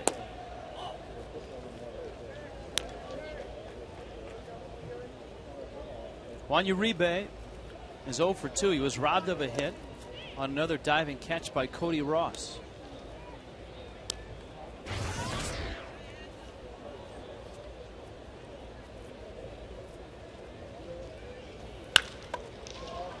Hanley, little spin around, makes the play. Gorgeous play by Hanley Ramirez. Yeah, right about now, Juan Uribe is thinking, where do I have to hit the ball to get a base hit? Robbed by Cody Ross, picked by Hanley Ramirez, and now Uribe's 0 for 3 tonight. There's that friendly defense for the pitcher.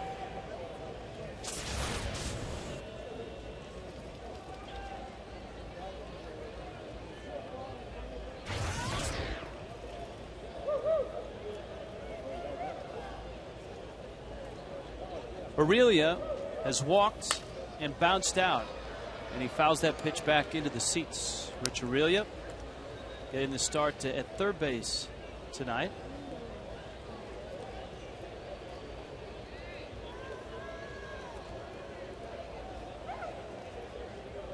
Two down.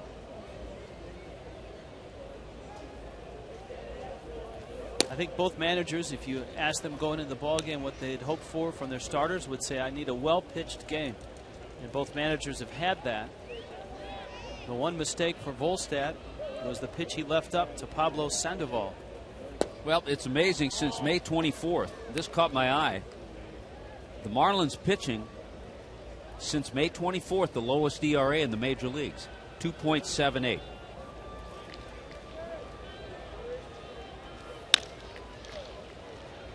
Hanley races up to get it. Fires over to first in time. Volstad through the sixth. Marlins down 2-0.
On this Randy Wynn single. Brett Carroll in right field. What do you think? Freeze it. What do you think? Brett Carroll has a great arm. And the throw was waiting on Rowan. That was the Frostbrewed Coors Light freeze cam. Rich Walks along with Tommy Hutt and Frank Fort back here in South Florida. Barry Zito has been putting up zeros tonight. The Marlins have just 4 hits. You know, they've had a few opportunities with men on base. They haven't had a chance to get that big base hit, and the few times they've had those men on base, it's been down to the bottom of the order. So Zito's had that out. Cantu has struck out and has been hit by a pitch. You're right, the strikeout of Volstad to finish off the 4th. A great play by Emmanuel Burris to rob Hanley Ramirez of a base hit in the 3rd. That helps save a run. Watching that Brett Carroll play, I know oftentimes whenever people discuss Gold Gloves, the element of the player's hitting ability gets into the discussion, in that if you're a really good hitter, you'll get the benefit of the doubt in a Gold Glove race. In many ways, though, just thinking about Brett Carroll, you do have to be a pretty good hitter to win a Gold Glove, because that means you're in the lineup every day. Because if Brett Carroll played right field or center field every day in the big leagues, he would play Gold Glove caliber baseball, and he might win a Gold Glove. But you got to have a good enough bat to get into the lineup. Yeah, that's what makes you think about Cody Ross this year. He won't win one. He's not that well known, and he probably won't have that big of an offensive year, but he certainly plays Gold Glove defense in center field. Breaking ball and a strike to Uggla.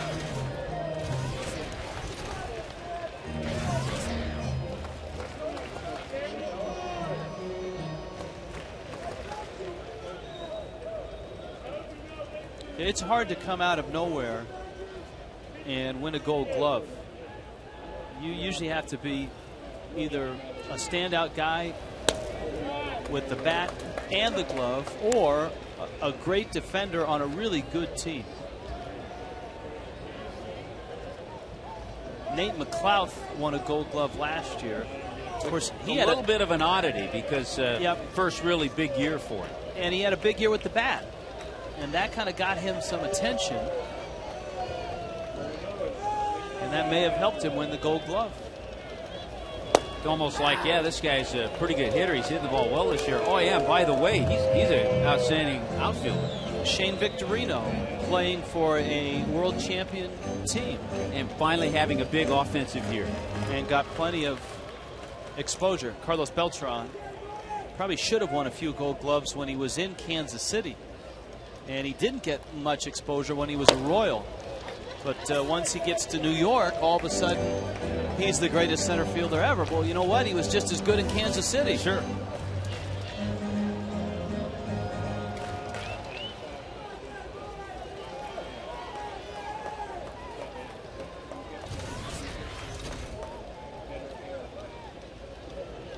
Two and two to Ugla.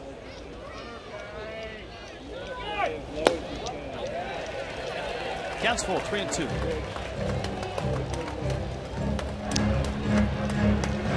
Brandon Metters has been outstanding for the Giants this year.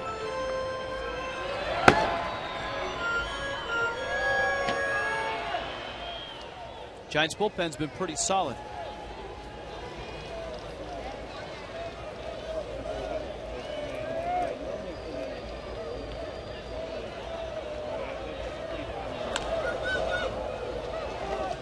Zito figures he would give it a shot. Well, again, Zito not getting a lot of support. Of course, nor is Chris Volstad, even less. This is about the average for Zito. Yeah, a little over 2 runs a game is what he's been getting. Kenshin Kawakami gets the second least amount of run support among Major League starters.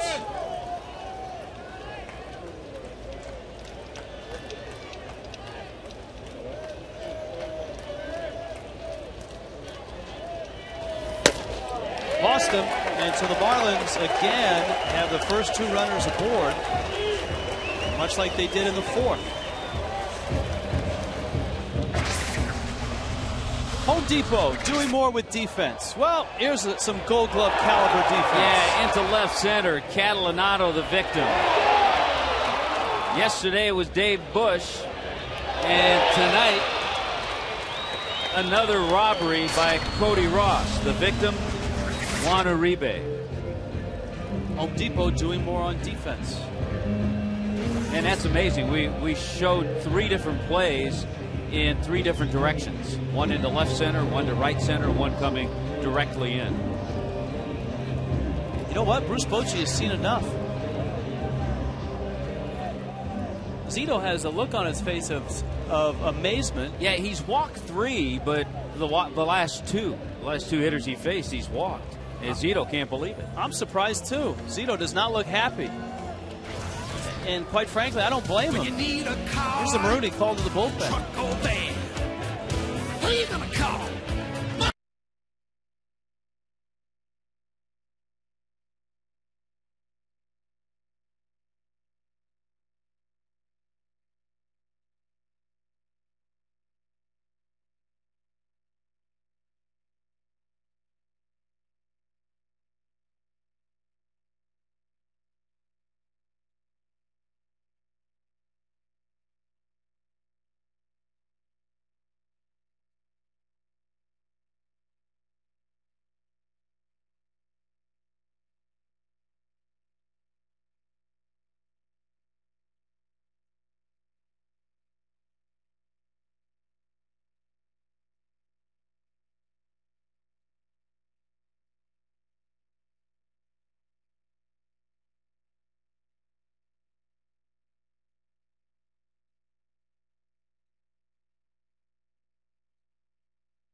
2-0 ball game. The Giants on top. Somewhere in there is Barry Zito. And he's not real happy. Yeah, mystified, surprised, as are a lot of people. Brandon Metters comes in. A lot of fastballs and cutters, hides the ball a little bit. Tough to pick up at times, but certainly a different look that the Marlins hitters will see. Good numbers, good ERA from Metters. He's been outstanding with runners in scoring position this year. 167 opposing hitters. And he misses to Cody Ross. And the Marlins tonight are 1 for 7 with runners in scoring position. And certainly have some, as you get to the lower part of the order, some options with left-handed bats from Coughlin to Glode to Baker.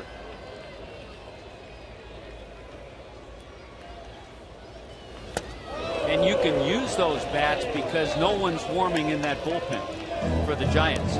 So every once in a while you have an inning that comes upon you where, you know what, this is the inning, you got to go for it. And when you have the opportunity to get the matchup, look at the lefty bats are lined up in the dugout.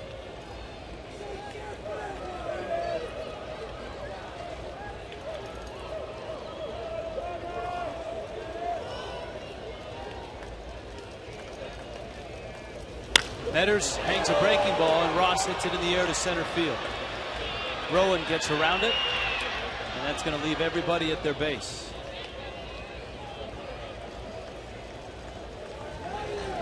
So Bruce Bochy felt he saw something that he didn't like, and he came out and got Zito, who was obviously displeased, but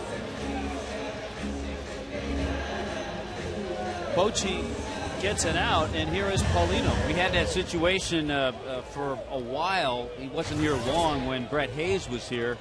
Freddie would have pinch hit for Paulino here with Baker because he had that third catcher. It's a great point.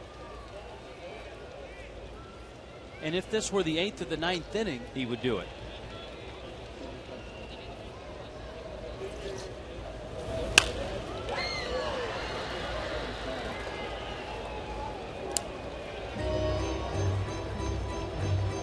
Paulino with a base hit his last time up against Zito, but against righties this year, just 3 for 23. Kiko Calero is up.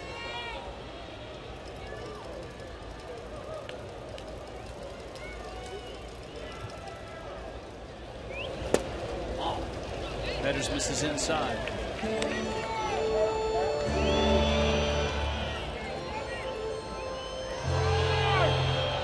Cantu, Ugla.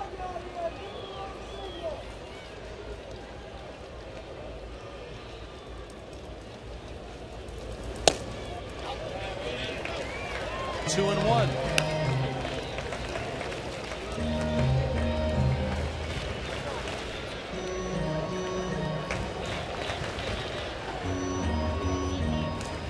Brett Carroll is on deck. The Marlins in search of that big hit.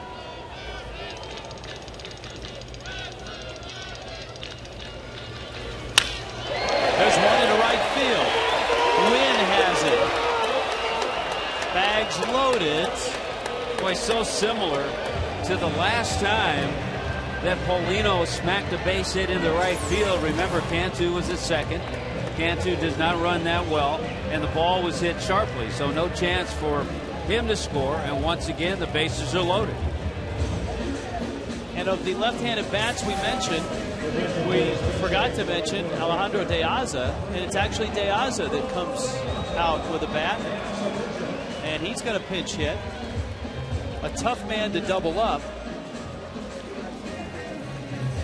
Boy, good job by Paulino. Good swing, stayed back, and drove the ball well the other way. Two good knocks to right field. Here comes Dave Righetti, well-respected pitching coach and just an outstanding pitcher in his time.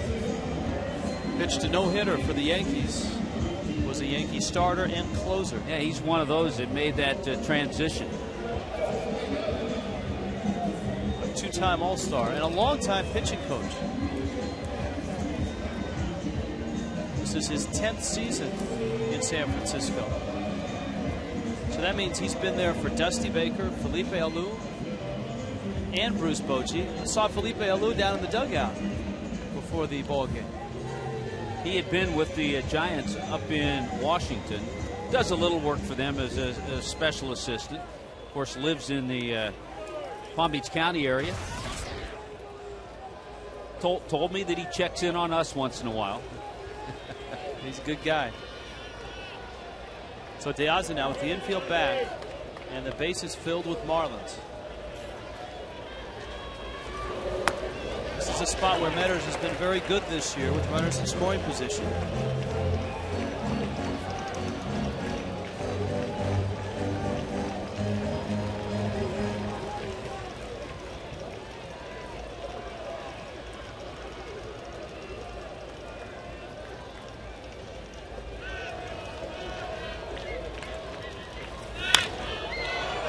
It pops it towards the line. Cantu is tagging.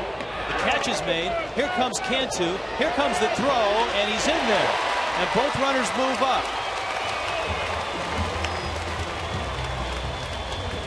So De Aza gets it deep enough that a run scores. Yeah, and also alert base running to see the throw from Lewis as he was right there near that bullpen. Gets to the wall, makes a catch. Good play on his part, but the throw is high, well high, so the runners alertly also tagged up. Well, one run comes in to score, so that fly ball did a lot of things.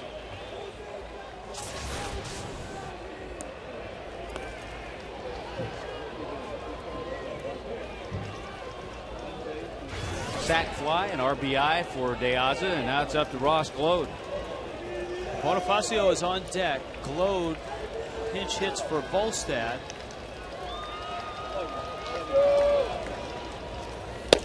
That didn't miss by much. It's 1-0.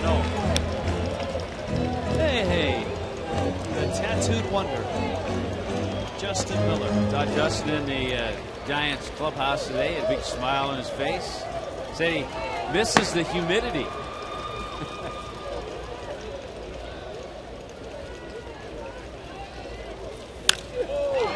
Glode pops up.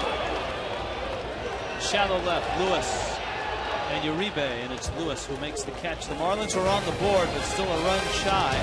And Volstad and Zito out of the game.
Rolls around. Alejandro De Aza is out in center field. Yeah, he moves into center. Cody Ross moves over to right, so Brett Carroll, who was pinch hit for by De Aza, is out of the game. And the new pitcher, working here in the 7th inning, Kiko Calero, the busiest man in the major leagues. Leads the major leagues in appearances. And they've been good ones. All you have to do is look at that ERA and the numbers. 6 innings for Chris Volstad. And he gives up 8 hits, 2 runs, 5 strikeouts, and a walk. So 9 consecutive starts for Volstad where he's gone 6 or more innings. And he continues his streak, which is the longest streak of any pitcher in baseball that's active right now to start a career. And that's 26 starts to start a career, all with the 4 earned runs or less. That's pretty impressive. Of course, he'd like to have one pitch back, the Pablo Sandoval home run. Calero against Burris.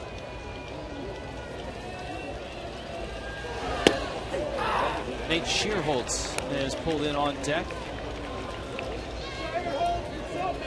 That's Brandon Metter's spot.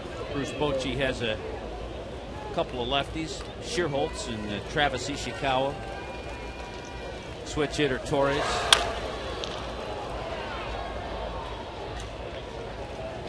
And a real old friend of Marlins fans, not starting tonight just because he played both ends of the doubleheader, Edgar Renteria on the bench tonight. How ironic is it that in back-to-back nights in different uniforms, Marlin opponents have been Craig Counsell and Edgar Renteria. There's Edgar. Renteria single scored Counsell with the winning run. Game 7 of the '97 World Series. Tomorrow is a Super Saturday. Phil Vassar is your country western star concert. That follows a fireworks show. It starts at 6:10. Marlin fans get a rattle drum courtesy of Majestic Athletic. 1-877 Marlins. Tommy Hutton doesn't leave the house without his Marlins rattle drum. You never know when it'll come in handy. Sun pass and a rattle drum. Don't leave home without it.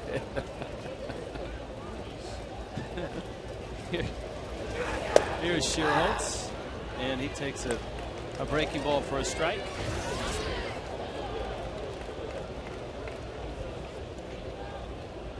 Shearholtz, one of those guys, he's just having trouble getting playing time all the time, but he's done his time in the minor leagues, and he's hit. He's always hit. He's from Chabot Junior College in Hayward, and he grew up in San Ramon. So see, I knew you would know how to pronounce that. I would have said Chabot Junior College. Chabot. Chabot. Okay. Chabot Junior College. My roommate was from Chabot Junior College. And Shearholtz bangs it into right field. I bet he and Baker are at least know each other, because Baker is from San Ramon, California. That's where Randy Wynn is from as well.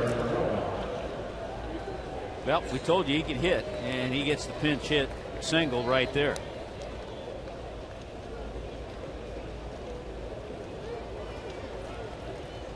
Well, a guy that Volstad certainly couldn't get out is up now, and that's Aaron Rowan. And I'm sure Paulino is telling Calero, just don't throw what Volstad threw. Rowan hitting over 400 in his 15-game hitting streak now, and 3 for 3 in this one. Yeah, and lifetime in this ballpark, 365. Of course, he had that tremendous year with the Phillies back in '07.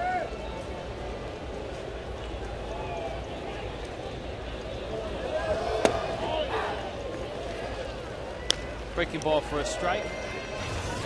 Would Mike Cameron make your all hard-nosed team? It's a good chance, yeah. Good chance. I'm trying to think of National League hard-nosed players now. I like Jason Kendall, Aaron Rowan. I think Dan Ugler, Chase Utley have a chance. That's 2 very good calls there. We haven't seen enough of Sergio Romo to know if he merits consideration.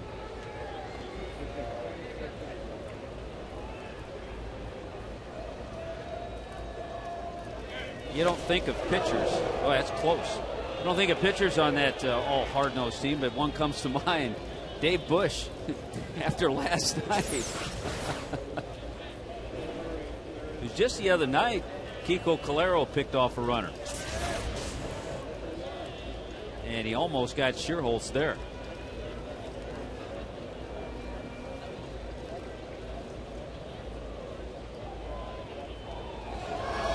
Calero picked off Ryan Braun the other night. And we're getting reports from our crack staff that the quotes coming out of the Milwaukee camp, Milwaukee in St. Louis tonight, no, excuse me, in Atlanta, beating the Braves 4-0, is that Bush feels all right and expects to make his next start. But that he's honored to be named to the all hard-nosed team.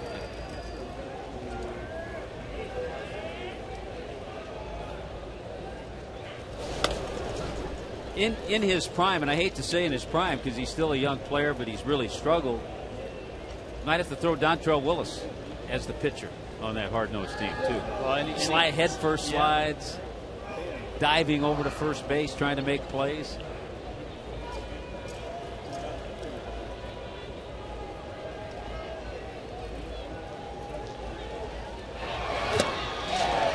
Swing and a miss. And so Calero does what Volstad couldn't, and that's get Rowan out. This is one of those games, Rich. There's that nasty slider, by the way. Look how badly Rowan is fooled. When you fool a good hitter that much, you know it's a good pitch. But it's one of those games that the Marlins haven't hit well with runners in scoring position, 2 for 9, and those 2 were by Paulino that didn't score a run. They've been out hit 9-5, yet it's only a 2-1 game. Fred Lewis.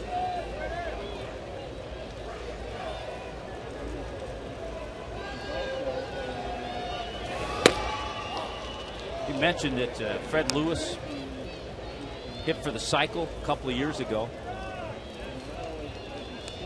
Part of the cycle was his first career home run, too. So he had, and it was on Mother's Day. He did it all. Wow.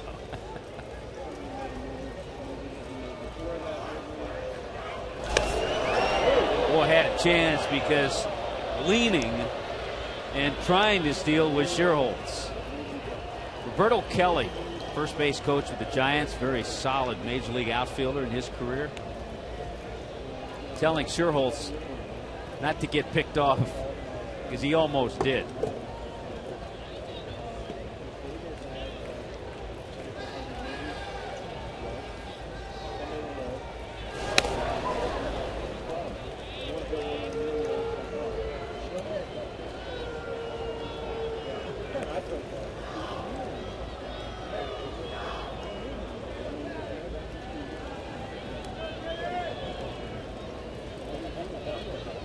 Two outs here, 7th inning. Chris Volstad is gone. Barry Zito is gone.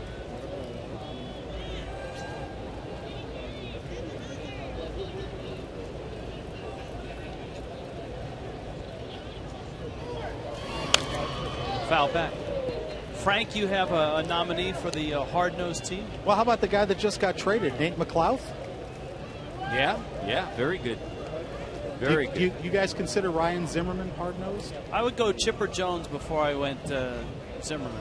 Yeah, Biggio's retired. We just heard from the truck. That's a guy I thought of, but we're thinking current guys. Yeah. I would go Chipper more than Zimmerman. Okay. I'm a big McLouth fan. Experience. I think that was great for Atlanta. Yeah, I think the Braves were thinking that too.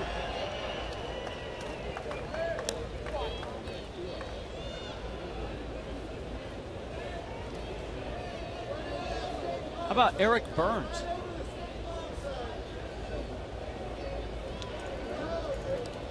I think you have to play all the time. He's missed a lot of games. Jeff Francoeur. Because he's too hard-nosed. I mean, if that's the case, who was the aptly named Oakland Athletic Mickey Klutz back in the 70s? who was always running into walls and could never stay healthy. Because he was a klutz. That's why.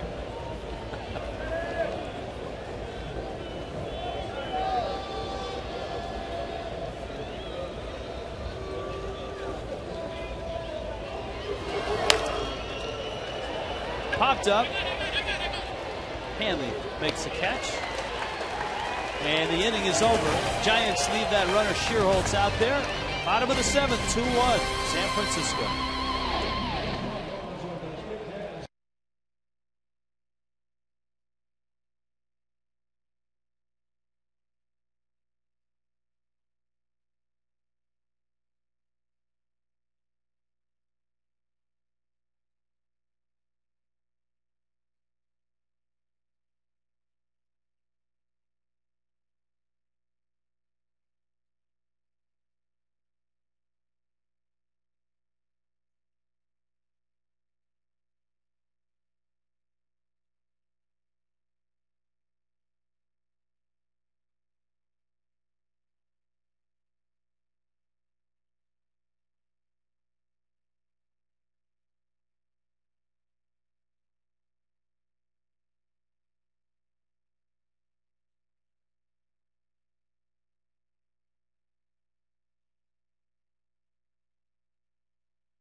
Started with Chris Volstad and Barry Zito, both deal. Yeah, and good defense behind Chris Volstad. Nicely turned double play. How about that throw from Brett Carroll in right field? How about the catch of Cody Ross in center? Hanley Ramirez picks it. So Chris got some nice defense. The only really mistake, a pitch that didn't get in far enough to Pablo Sandoval, a 2-run homer. And that gave the lead to Barry Zito, who mixed up fastballs, cutters, changeups, and curveballs. He came out of the game. Metters got a fly ball from DeAza that was deep enough to give the Marlins their only run on a sac fly, and that's the way it stands right now in the bottom of the 7th inning. Sergio Romo comes in to pitch. He's trying to hang on to a 2-1 lead that the Giants have. He takes over for Metters. And Bonifacio slaps at a pitch and fouls it back into the seats.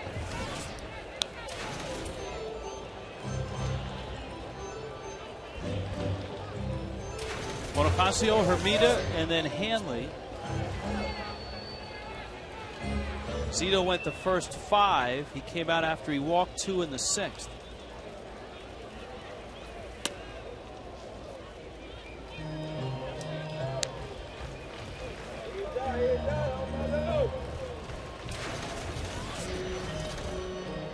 Romo trying to get it deeper into the game for their closer, Brian Wilson. And even though he did throw a couple of innings, 33 pitches last night, he probably will be available tonight.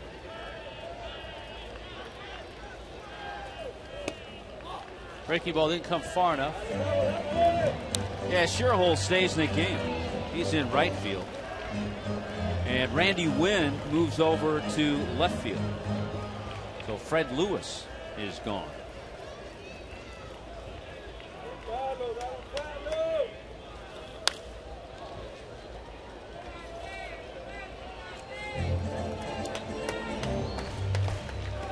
Two and 2. Romo went to college at Mesa State in Grand Junction, Colorado. Giants 28th round pick. No relation to Enrique Romo.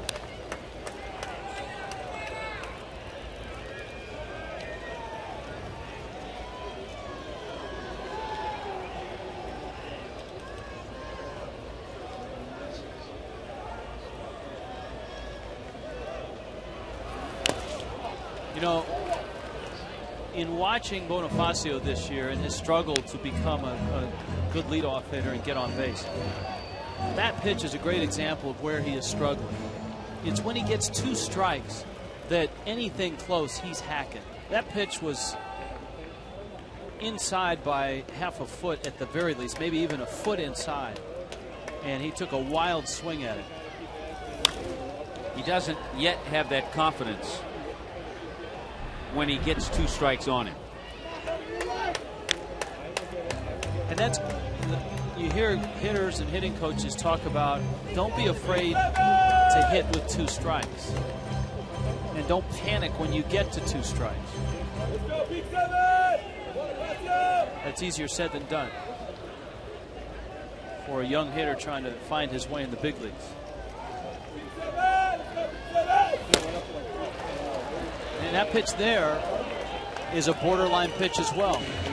But you can really see the pattern, how the scouting report has gotten out quickly. Get 2 strikes on Bonifacio and just go up with fastballs. There's a high fastball. And you're right, borderline strike. That's a pitch that a hitter just has to try to foul off because it really is too close to take. Vermita takes a strike. Vermita and then Hanley.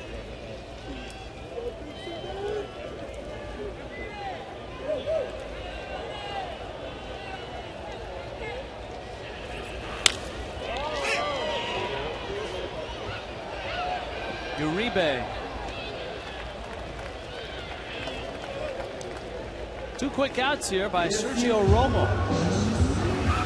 $250,000 Mustang money tickets are on sale. Register your non-winning tickets now through June 11th for a second chance to win great prizes that include 2010 Ford Mustang V6 convertible, an ultimate Florida baseball weekend getaway, or $100 gas cards. Visit FLAlottery.com. Not a whole lot of real good swings tonight from the Marlins.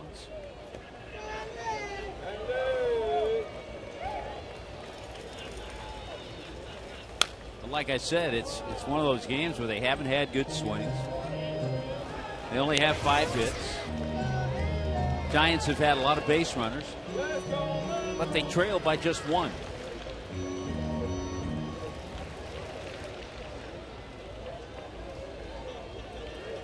Romo, who had an elbow sprain, which put him on the disabled list to start the season. Elbow looks fine here tonight. Yeah, you see he has that little 3/4 delivery that painted the outside corner with that pitch.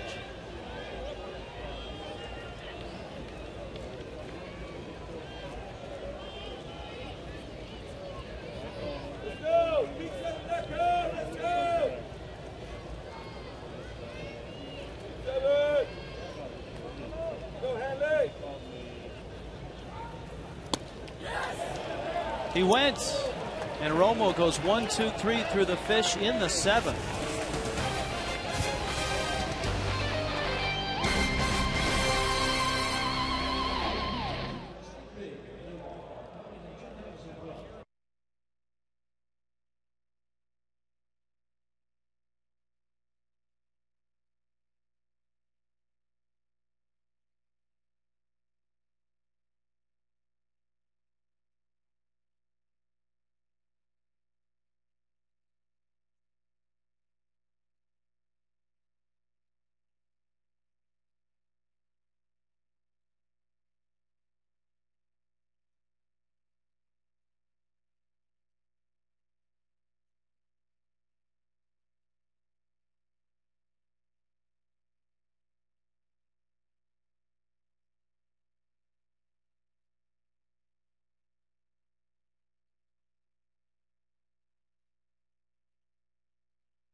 In South Florida, the Marlins and the Cardinals.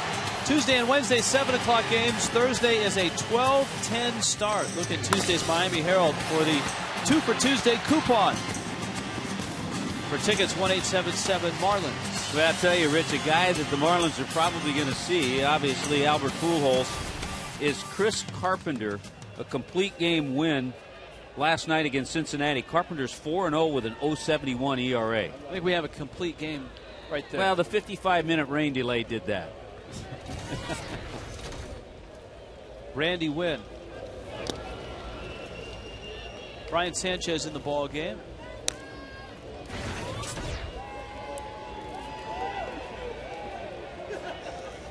Sanchez takes over for Kiko Calero.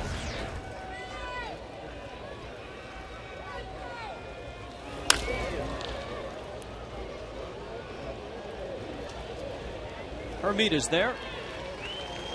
I was looking at some of the numbers on the Cardinal right-hander, Chris Carpenter. He started 6 games. Remember, he started the year on the disabled list. 38 innings, he's allowed just 19 hits, 31 strikeouts, and 5 walks.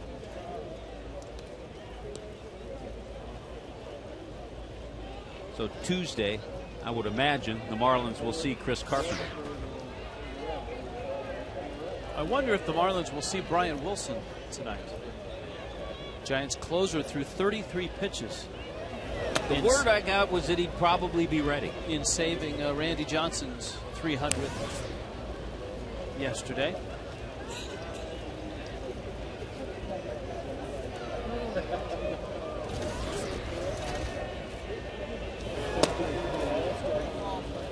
Molina takes outside.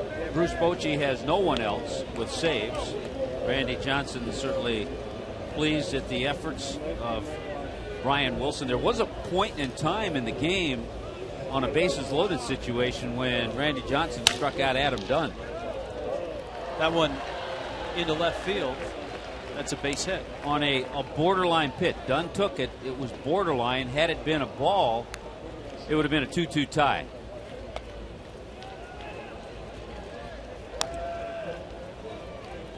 Well, maybe we'll get to see him in San Francisco. Although his record against the Marlins is 8-1 with an ERA in the 1.8 range.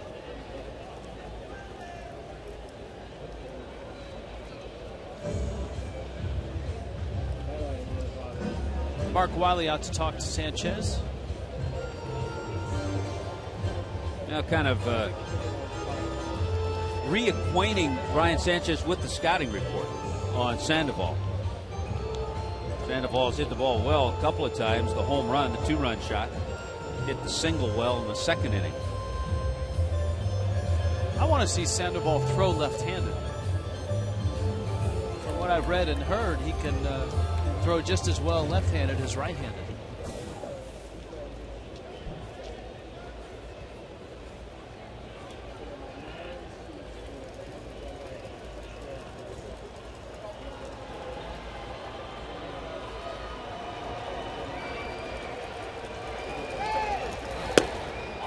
Might have trouble catching the other way, because remember, he's having some shoulder problems. That's why he's playing first base. So if he could catch, if he could catch better with the glove on the right hand as a first baseman, he'd be better off throwing left hand. So when he played third, he'd throw right-handed and first left-handed. Wouldn't that be something? Yeah.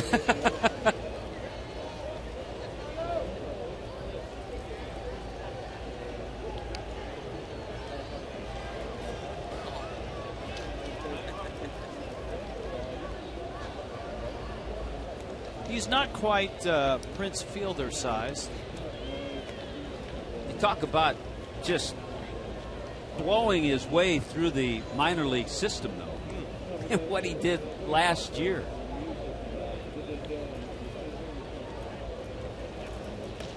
He went from A ball, where he hit .359, 68 games.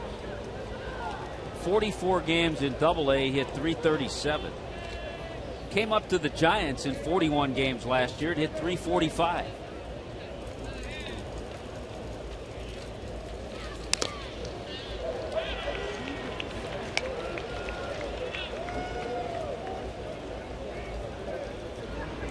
Dan Meyer in the bullpen.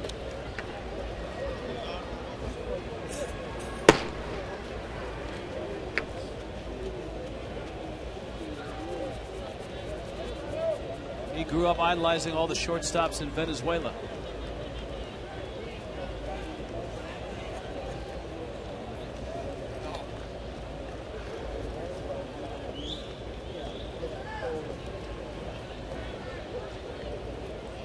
Get something on the knob of his bat. Almost looks like someone stuck some gum on there. Going to have a hard time walking him, so you get it close and make a good pitch. He's going to swing. Mentioned only 8 walks all year.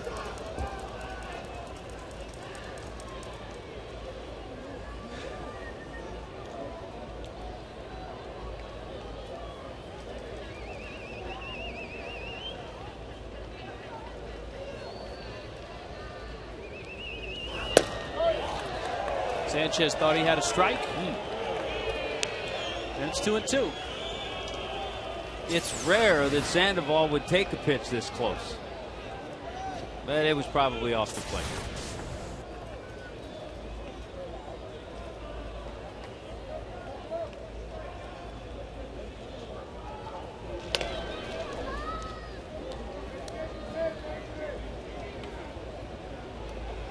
Molina's at first. Not a speedster.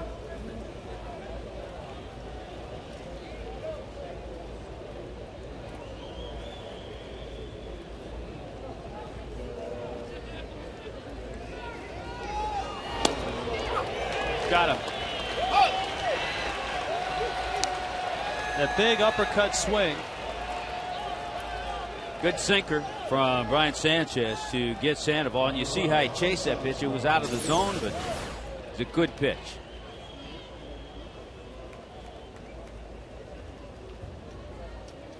He can't believe he missed it.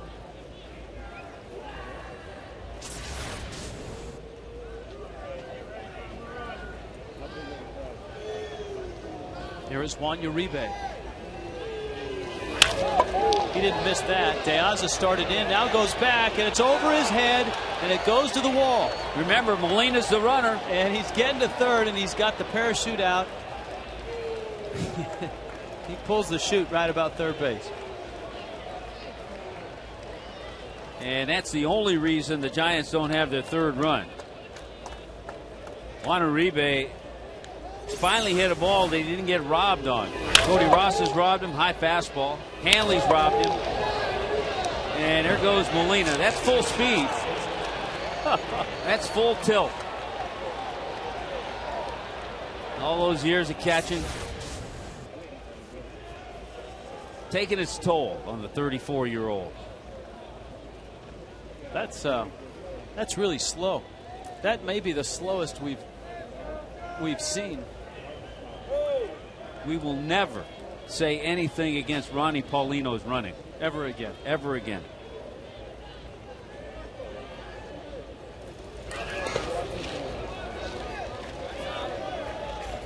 Rich Aurelia up. You got a veteran hitter now with 2 outs and a couple runners in scoring position. Boy, this is where you really have to shut it down. You want to keep it a 2-1 game. You don't want to let the Giants get more.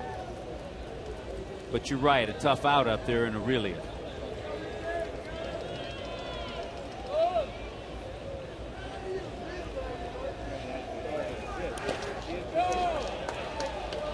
Well, Paulino having to show off his catching skills. He's had to knock 2 Sanchez sliders down.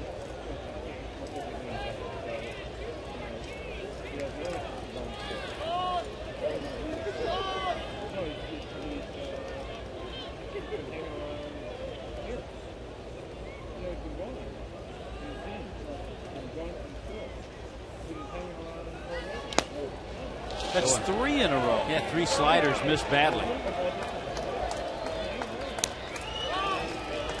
And you have the switch hitting Emmanuel Burris up next.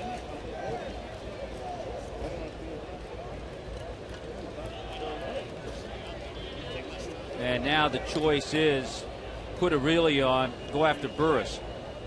The scary part of this move is that now you force Sanchez, who obviously had trouble throwing strikes to Aurelia.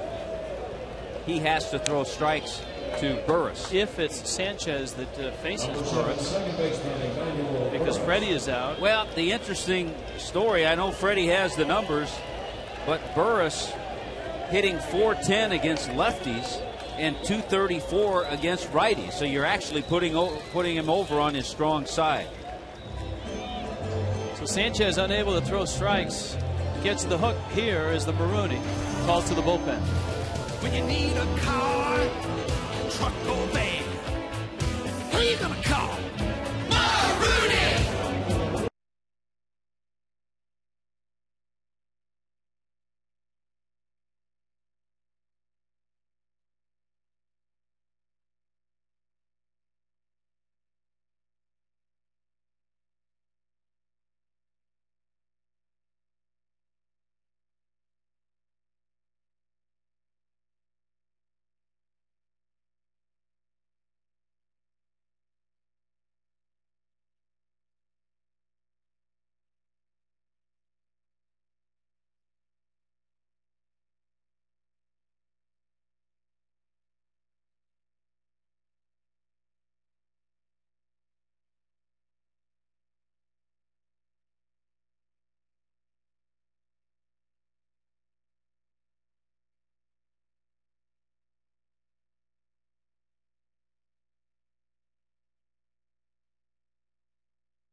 And the Marlins trying to keep it at that.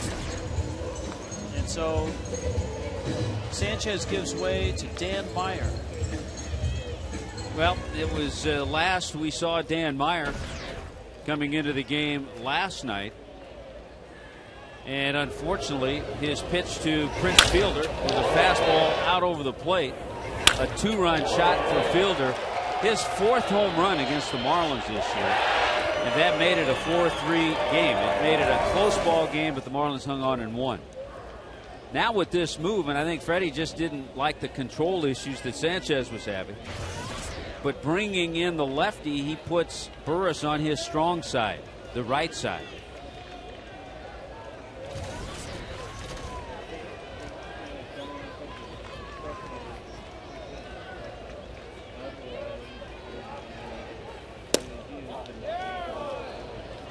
Meyer misses up. Molina. Uribe. Aurelia.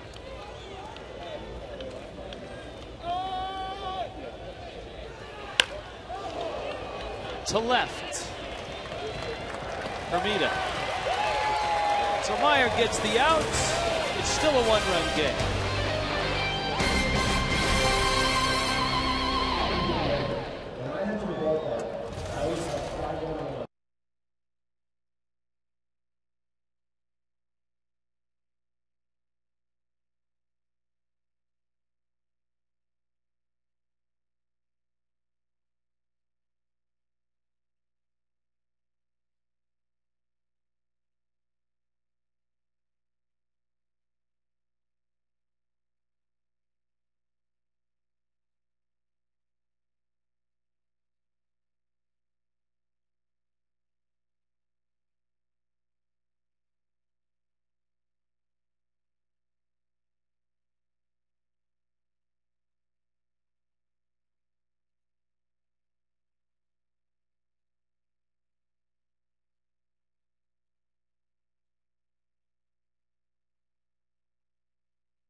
at Super Saturday. Well, Sunday the giveaway is going to be the Dan Uggla Piggy Bank. Now, we were there when Dan and Cody Ross were shooting the exclusive video, the team promotional shoot for this. The idea is Dan saying, come out to the stadium, get the bank, that's my likeness. Now the concept is Cody wanted to get change out of the bank, couldn't do it, so what does he do? Check it out. Oh, he crushed that thing. In the parlance of baseball, Rich and Tommy, he barreled it up. Up to you guys. That was as solid a contact as the Marlins have had all night right there. Barry Zito, Brandon Metters, and now Sergio Romo into his second inning. Cantu, Uggla, Ross in the eighth.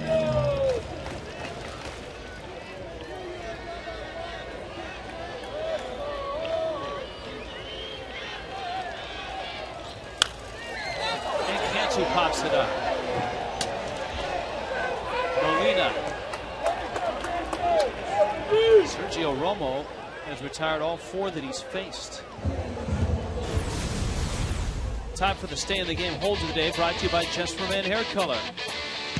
Giant all-time hold leaders: Felix Rodriguez, John Johnstone, Mike Jackson. He was tough. Rich Rodriguez, a lefty.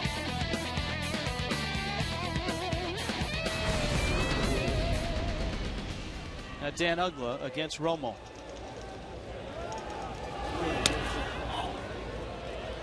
So far, the Marlins have not had good swings all night, and especially so off Romo.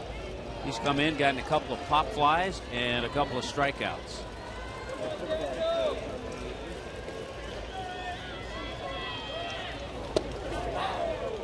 Good curveball. I think it's one thing when you see Marlins hitters haven't seen Romo before. So just trying to get a feel for him, see what his pitches are.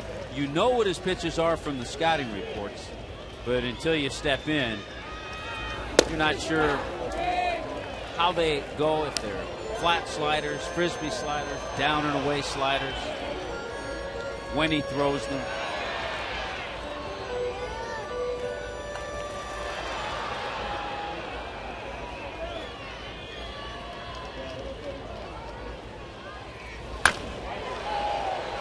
That's a well-hit slider.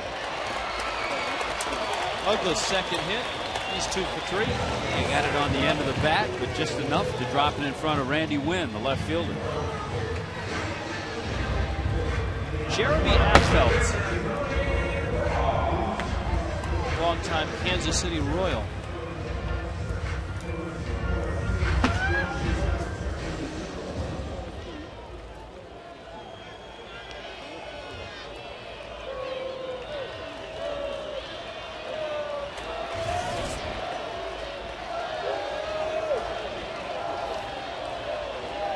Cody Ross is 0 for 2. Chopper, Aurelia gets it out there, but not there.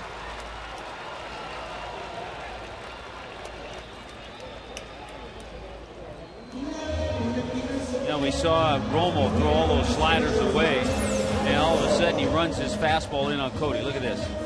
It comes in, just ties him up enough. You hope you pull that ball foul, but it stayed fair, and Aurelia at least gets the force. No chance for the double play.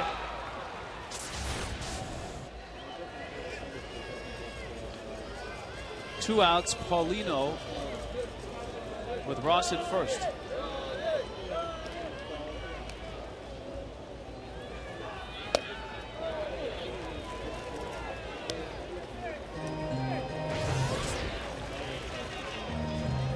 All the Marlins base hits tonight are singles.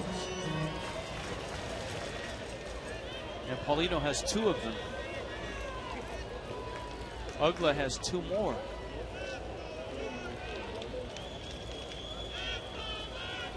Lindstrom and Nunez. This was a Barry Zito versus Chris Volstad start, and both pitched well.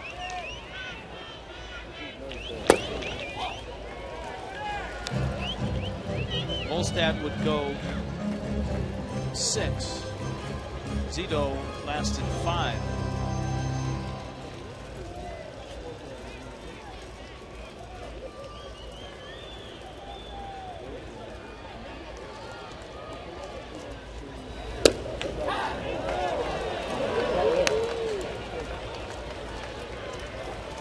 1-2.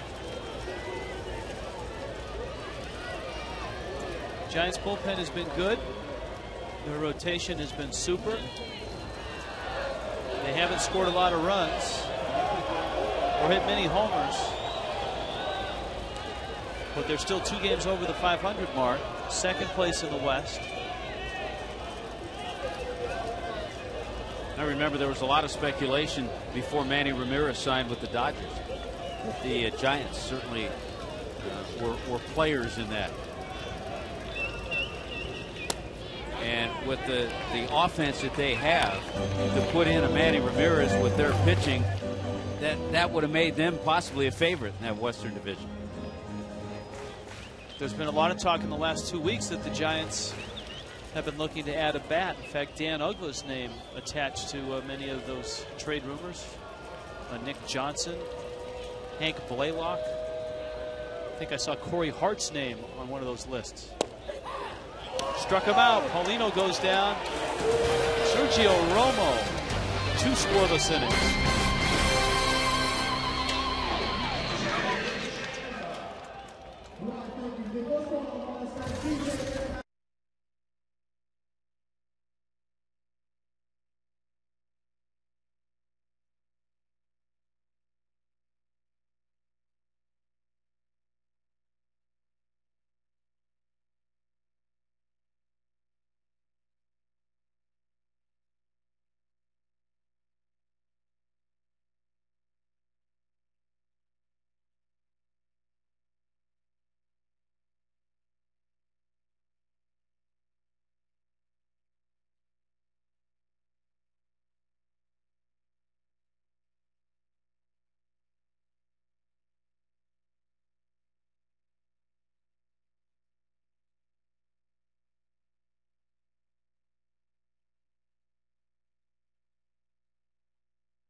Night, the pitching hero and hitting hero and our Geico quote of the night. I can rub it in all of their faces. Everybody was laughing. That was Josh Johnson's quote, and then Hanley said everybody was surprised. There's no doubt about that. Everybody was surprised. First career homer was a 3-run shot to break a 1-1 tie. Meyer stays in. Shearholtz. And then Rowan. Yeah, and when we talked about those left-handed bats on the Marlins bench, we forgot to mention Josh Johnson.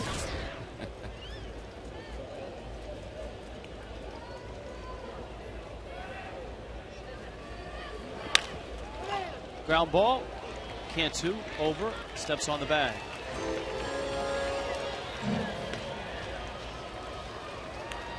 Well, there's Brian Wilson.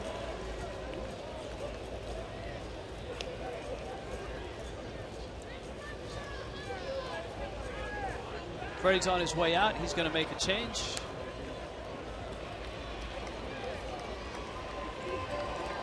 Meyer out. When you need a Nunez in. Marbaruni called to the bullpen. Who you gonna call?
Leo Nunez, Aaron Rowan, 1 out, 9th inning, 2-1, Giants up.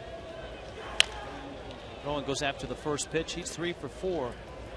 Is Aaron Rowan. Well, Freddie Gonzalez making the moves to try to ensure it's a 2-1 game when the Marlins bat in the bottom of the 9th inning. So bringing in Leo Nunez with 1 down. Meyer came in, got an out last inning, first out here in this inning.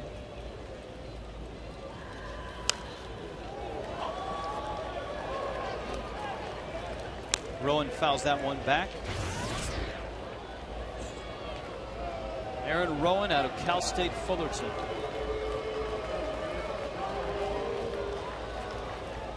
He did a little bit of everything that year. He was with the Phillies, All-Star, won a Gold Glove. Of course, he and Uribe were teammates on that World Championship White Sox team. Nunez gets him. That's pretty nasty right there. That was a good changeup. Yeah, it was 88 miles an hour. He throws 95, 96. Sometimes his changeup's a little less than that, but you can see how much the bottom fell out of it.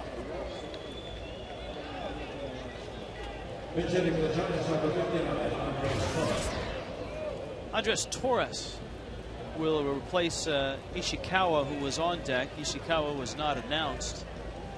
Yeah, this is a pitcher hitting in this spot when Bruce Bochy made the double switch with Shearholtz. So Torres hitting for Romo.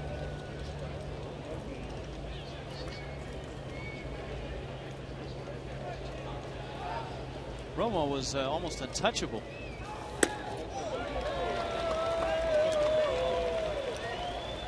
It looks like Nunez might be too.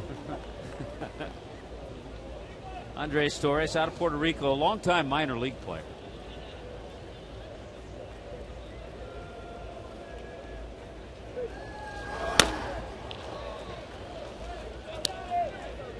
Went to Miami-Dade, so familiar to South Florida area.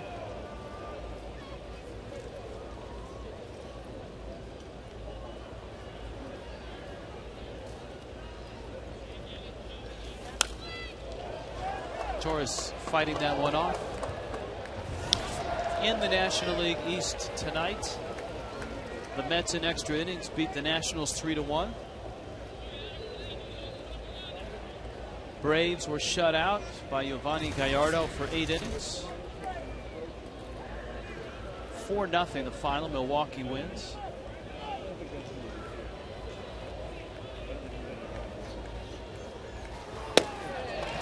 Nunez strikes out both Rowan and Torres. Marlins, though, will get the Giants closer, Brian Wilson.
The Giants on top of the Marlins, and the all-star closer for the Giants is in. Brian Wilson, who grew up in New Hampshire. There's Andres Torres. He's in center field. There is Wilson. Grew up in New Hampshire, went to LSU, and he has thrived in San Francisco. Yep, he thrived so well last year to the tune of 41 saves. Hard slider. One of those sliders that bottom kind of falls out of it, kind of like a Brad Lidge type. Good fastball, mid-90s, and goes right after hitters. He goes right after Alejandro De Aza. De Aza, then the 9 spot, and then Bonifacio. De Aza running up, trying to slap for a hit, and he's in the hole now, 0-2.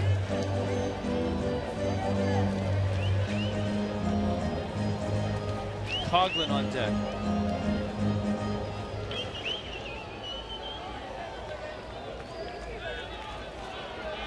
So the Marlins need a base runner. I haven't seen enough of Wilson to know that if he wears his hair that way, or if the Giants are just giving a mini mullet salute to Randy Johnson for his 300th. I think he normally wears his hair that way.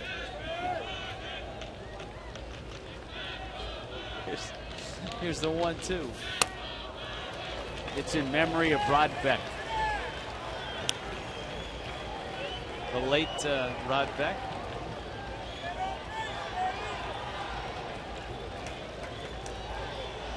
He's just 27.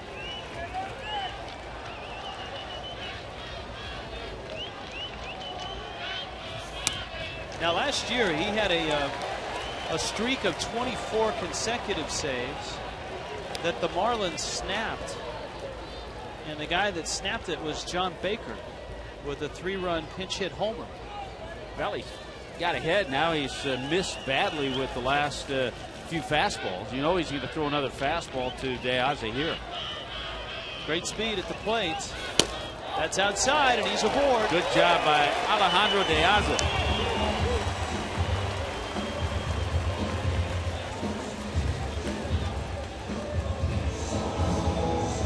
That's the pitch we were talking about, Bonifacio and his struggles. That's with 2 strikes. You got to have enough confidence that if you're trying to get on base, that's a pitch you're going to take. I think there are times we could see De Aza in the leadoff spot too. He has a little better idea up there. But you're right, that's a pitch that Bonifacio probably swings at. So good job by De Aza. Well, let's see what the Marlins do here. With Coughlin up. Got speed at first. You got a Molina behind the plate, though. Coughlin bunts perfectly. Aurelia looked at second, fires to first, and Coughlin does his job. Now let's see if the Marlins can come through. Wes Helms is going to get the AB for Bonifacio.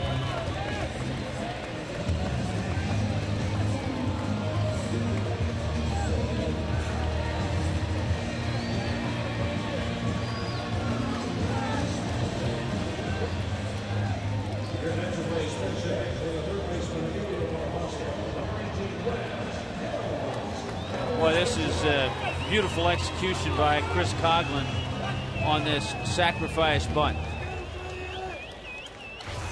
Coughlin's first as a major leaguer. Good positioning, drops it out nicely toward third. Only play for Aurelia, first base. And then everybody scrambled back to third because De Aza took a big turn at second. Here's Wes Helms. Takes a fastball high. Remember, Helms was sick at the end of the road trip. He got the New York flu, the same stuff that had gone through the clubhouses. Had a very good year as a pinch hitter.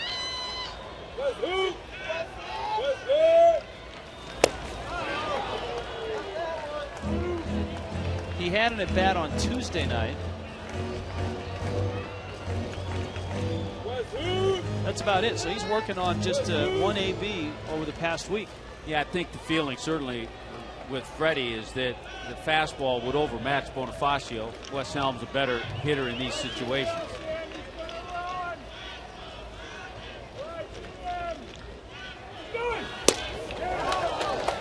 So right now, Wilson overmatching Wes Helms with the heater.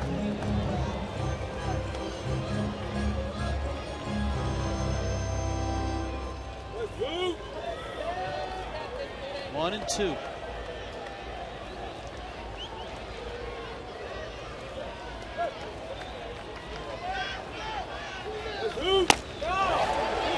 He went 99 miles an hour. He tried to hold up because the fastball was up and couldn't quite do it.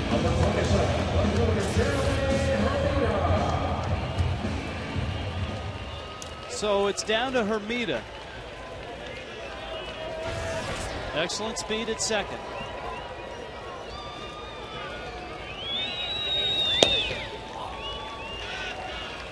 Hanley Ramirez is on deck.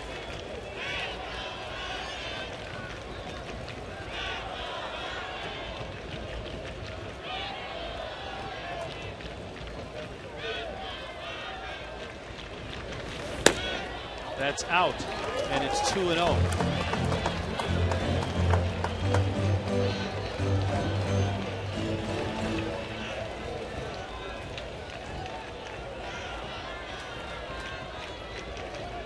Oh for 4 is Hermida. Wilson. 2-1. All right, Jeremy will give him that when he's looking for something a little more of the plate that he can drive. And Wilson may have gotten that one.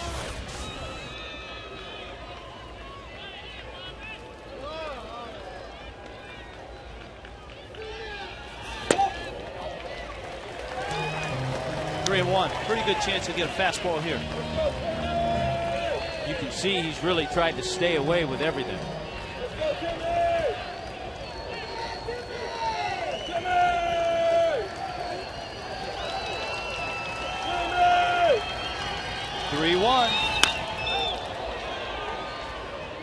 So he counts full. Boy, 99 miles an hour.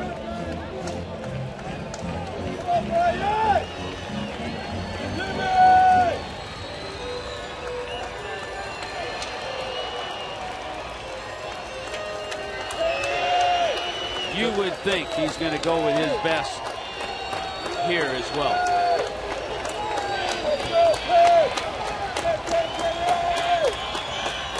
Three-two. Missed.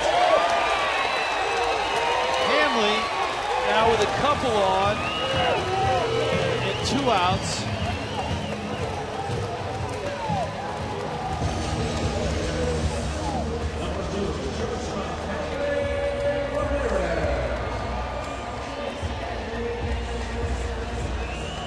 This is a situation, in talking with Jim Presley, Marlins hitting coach, for Hanley Ramirez, a key here is not to swing from his heels. And we've seen him during the last 2 or 3 weeks get numerous base hits just driving balls into right field. And this part of the lineup, this is where there's been a struggle tonight. The top 3 hitters for the Marlins tonight are 1 for 12. Hanley's 0 for 4. De Aza and Hermida's at first.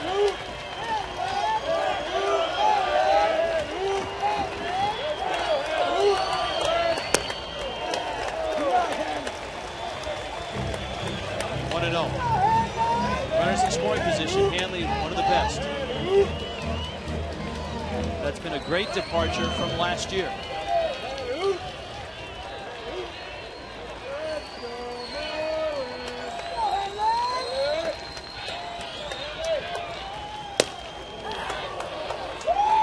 One and one.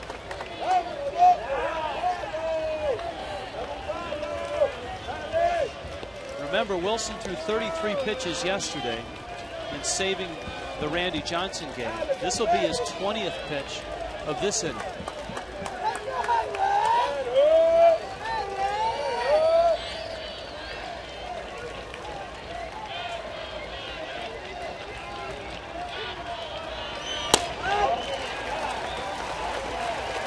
2-1. His velocity's there, but most of his fastballs have been up.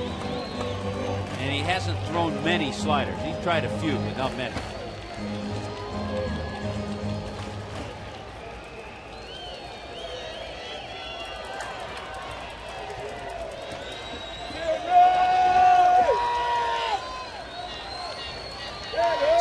Pitch. Molina wants it in. Ooh, it's a strike. Boy, and he painted that too. That was right where Molina put the target. 96 miles an hour. Wow.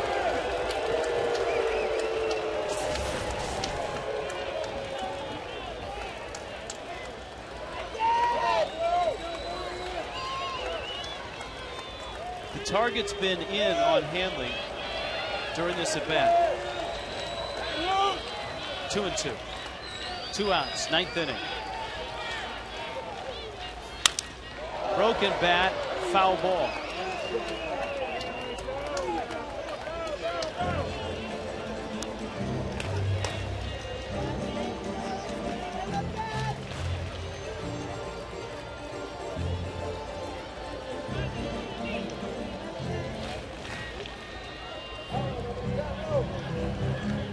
Hanley getting that bat ready.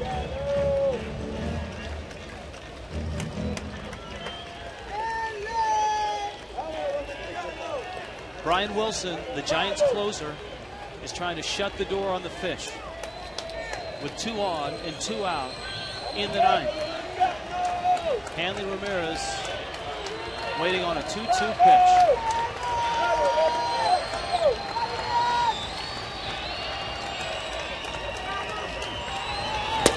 Almost hit him.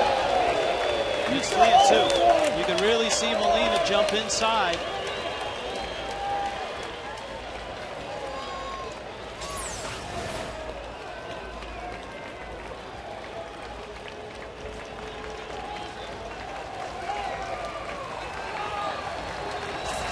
So the runners will get a head start now.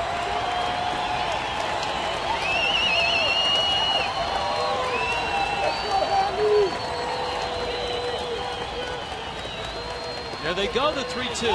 It's high, they're loaded. Here comes Cantu. We talked about it early in the game. The Giants closer had to throw 33 pitches, had to come in the 8th inning to ensure Randy Johnson's 300th win. And tonight, he's thrown 24 pitches. The bags are loaded. Cantu's up. And the Giants had a late arrival, early morning arrival around 4 a.m. after that doubleheader. Pitches thrown the last 7 days by Wilson. He did have some rest Monday, Tuesday, and Wednesday, but a lot of them, as you said, Rich, last night.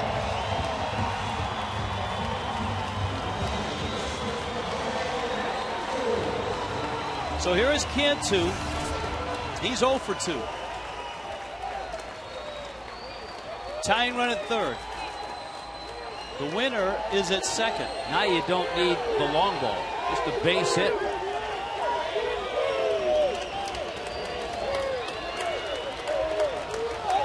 Cantu against Wilson. Strike 1.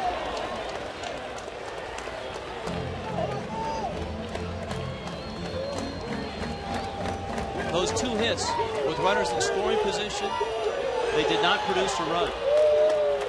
Yeah, both by Ronnie Paulino. 0-1.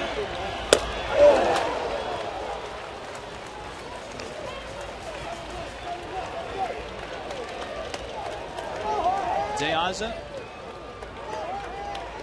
Hermida, Hanley. Cantu has seen 2 fastballs. Does Wilson throw him a breaking ball or stay with the heat? Fastball, just got a piece. Yeah, just a emergency swing to protect it right there by Jorge Cantu.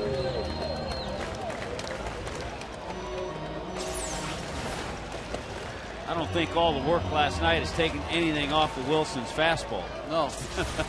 Maybe a little in the command area, but not the velocity.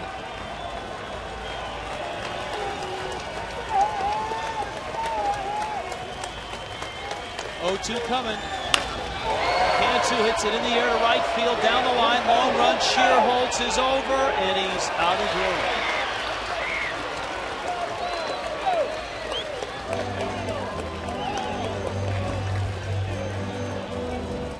Another fastball and another arm. Bob Howry.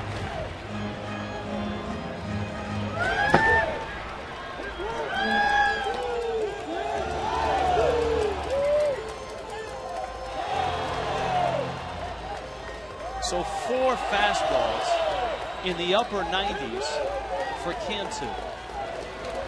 And it's still 0-2.